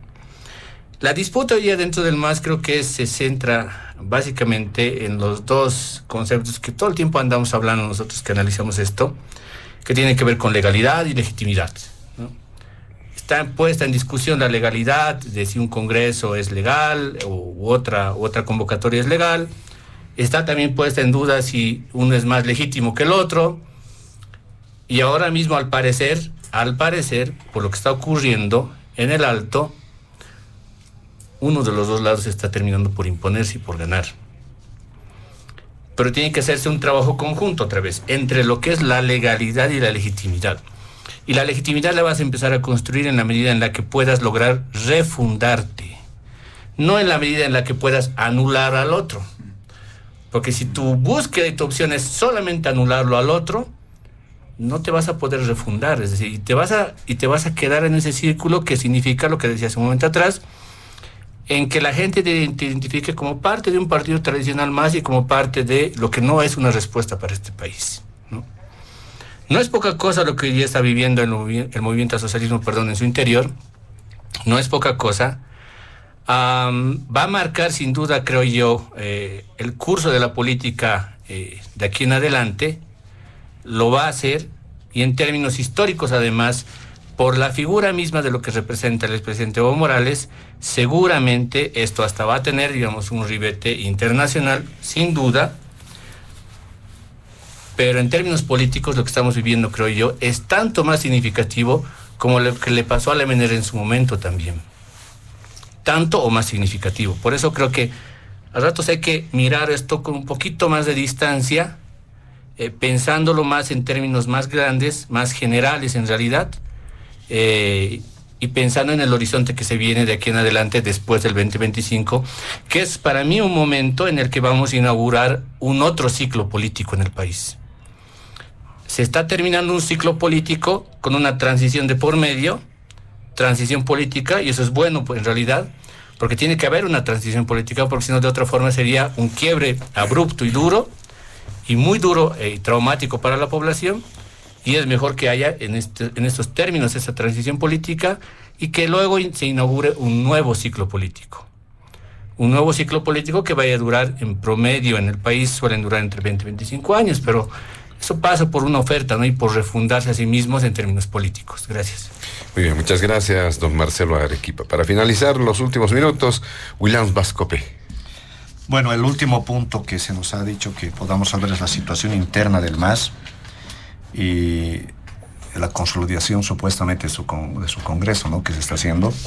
Miren, nos guste o no nos guste, obviamente esto es un tema que todos los noticieros y la agenda política está poniendo en el tapete por la importancia de lo que es el movimiento al socialismo. Y en realidad esto sucede porque también no tenemos avisorado a futuro un nuevo proyecto político que seduzca de alguna forma al boliviano, pero estoy seguro que en la emergencia de los últimos 6 meses de este año van a empezar a aparecer, pero esperemos que sean en realidad candidaturas serias, para que en realidad no hablemos solamente de lo que es el levismo y el arcismo, porque en eso lo estamos entrando, entre el levismo y el arcismo. Espero que a futuro salga 1 o 2 candidatos serios, y no los tiktokeros que yo veo a veces todos los días y que piensan estos tiktokeros que entrar a la presidencia debe ser entrar a un club de amigos, entrar al club del barrio, y que no es serio. Yo creo que hay gente comprometida en política hace muchos años que podrían tomar una tercera opción para evitar justamente lo que está pasando hoy día, quedarnos en el discurso de los revistas y arcistas. Hay gente que ha hecho carrera política y nos guste o no nos guste, van a tener cierto potencial para llegar a la presidencia. Me estoy refiriendo a los que han sido anteriormente candidatos, por ejemplo, que tienen que tener partido político y financiamiento, como puede ser Manfred Reyes Villa. Tal vez que a los meses a muchos no les gusta. Rodrigo, tú estás apuntando por eso, pero tiene que ser algo que realmente ya haya tenido carrera, porque buscar un outsider hoy en día, por Dios, esto no es pues la Argentina, no es Estados Unidos, no es Europa. Bolivia tiene una característica muy diferente de entender la política. Y a mí lo que me preocupa es cómo la inmadurez de algunos sectores llevan a cualquier aventurero a que quiera ser candidato a la presidencia, y eso no es serio. Necesitamos gente que ya haya hecho carrera, que tenga una visión política y que lo conozcamos medianamente a futuro, para evitar esto que pasa entre los evistas y arcistas, que nos estamos concentrando en aquello. Pero el punto dice, discutamos qué pasa ahí adentro.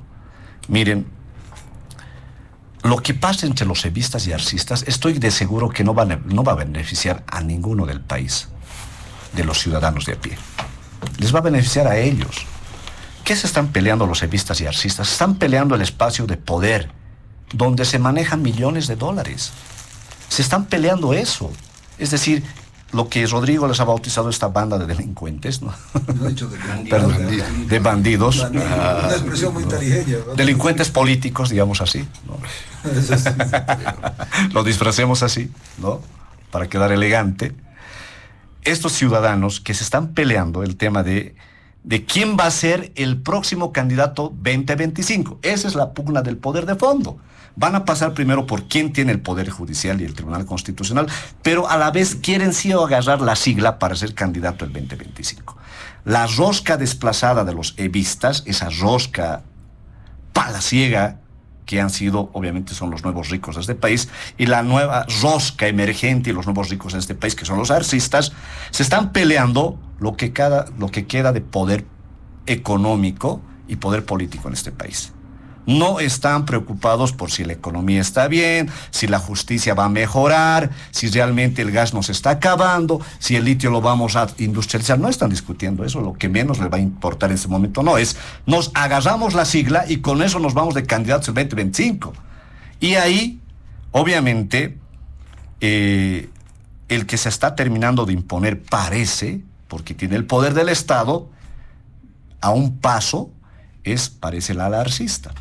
Porque además el ala arcista ha empezado a capturar a los sectores que en su momento pedían más cuotas de poder, están ahí, el pacto de unidad, y están empezando a desplazar lo que era la rosca palaciega, los del Chapare, pues las 6 federaciones.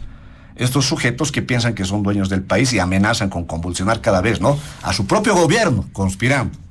Y en ese contexto, el ala evista está quedando un poco relegado y yo lo veo bastante, no debilitado, pero sí perdiendo fuerza. No hay que subestimar lo que puede hacer Evo Morales, pues es un tipo que le gusta hacer violencia en la calle y se alimenta de esa violencia. Y después se victimizan, ¿lo ve? Se victimiza, no quieren nada, nos odian las abarcas, nos odian a los campesinos, ¿no? Y se victimiza de la manera más cobarde, ¿no?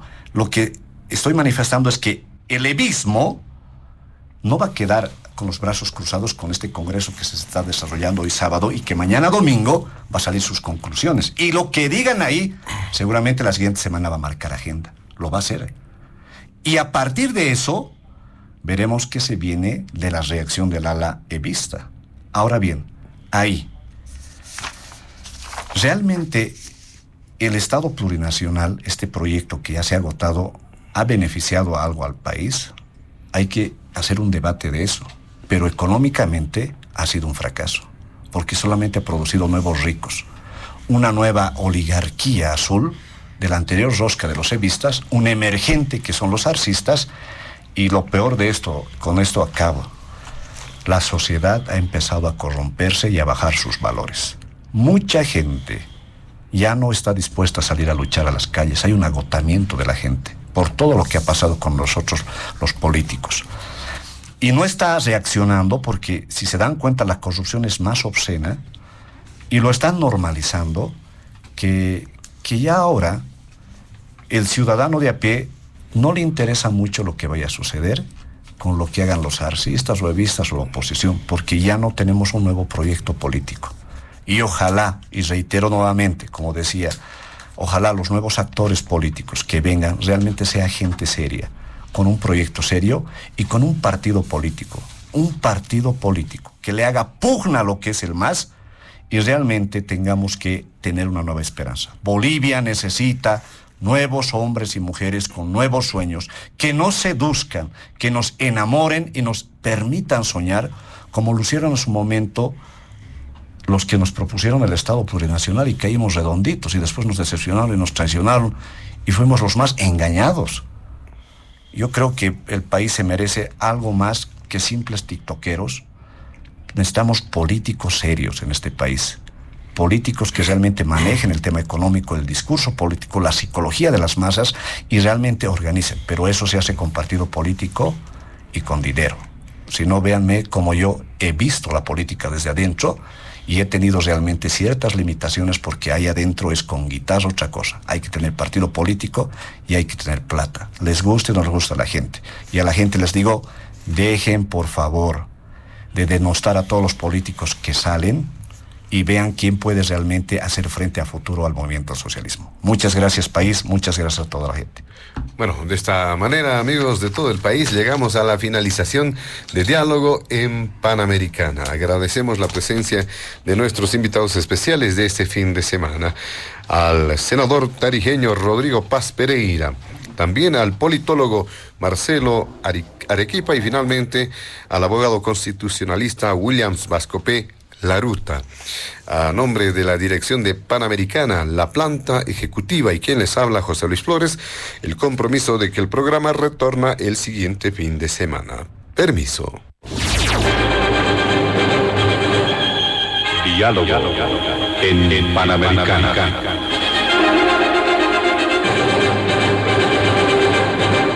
La radio agradece por la atención prestada al programa de hoy. Les invitamos a la próxima entrega del Departamento Periodístico de Panamericana, cuando anunciemos.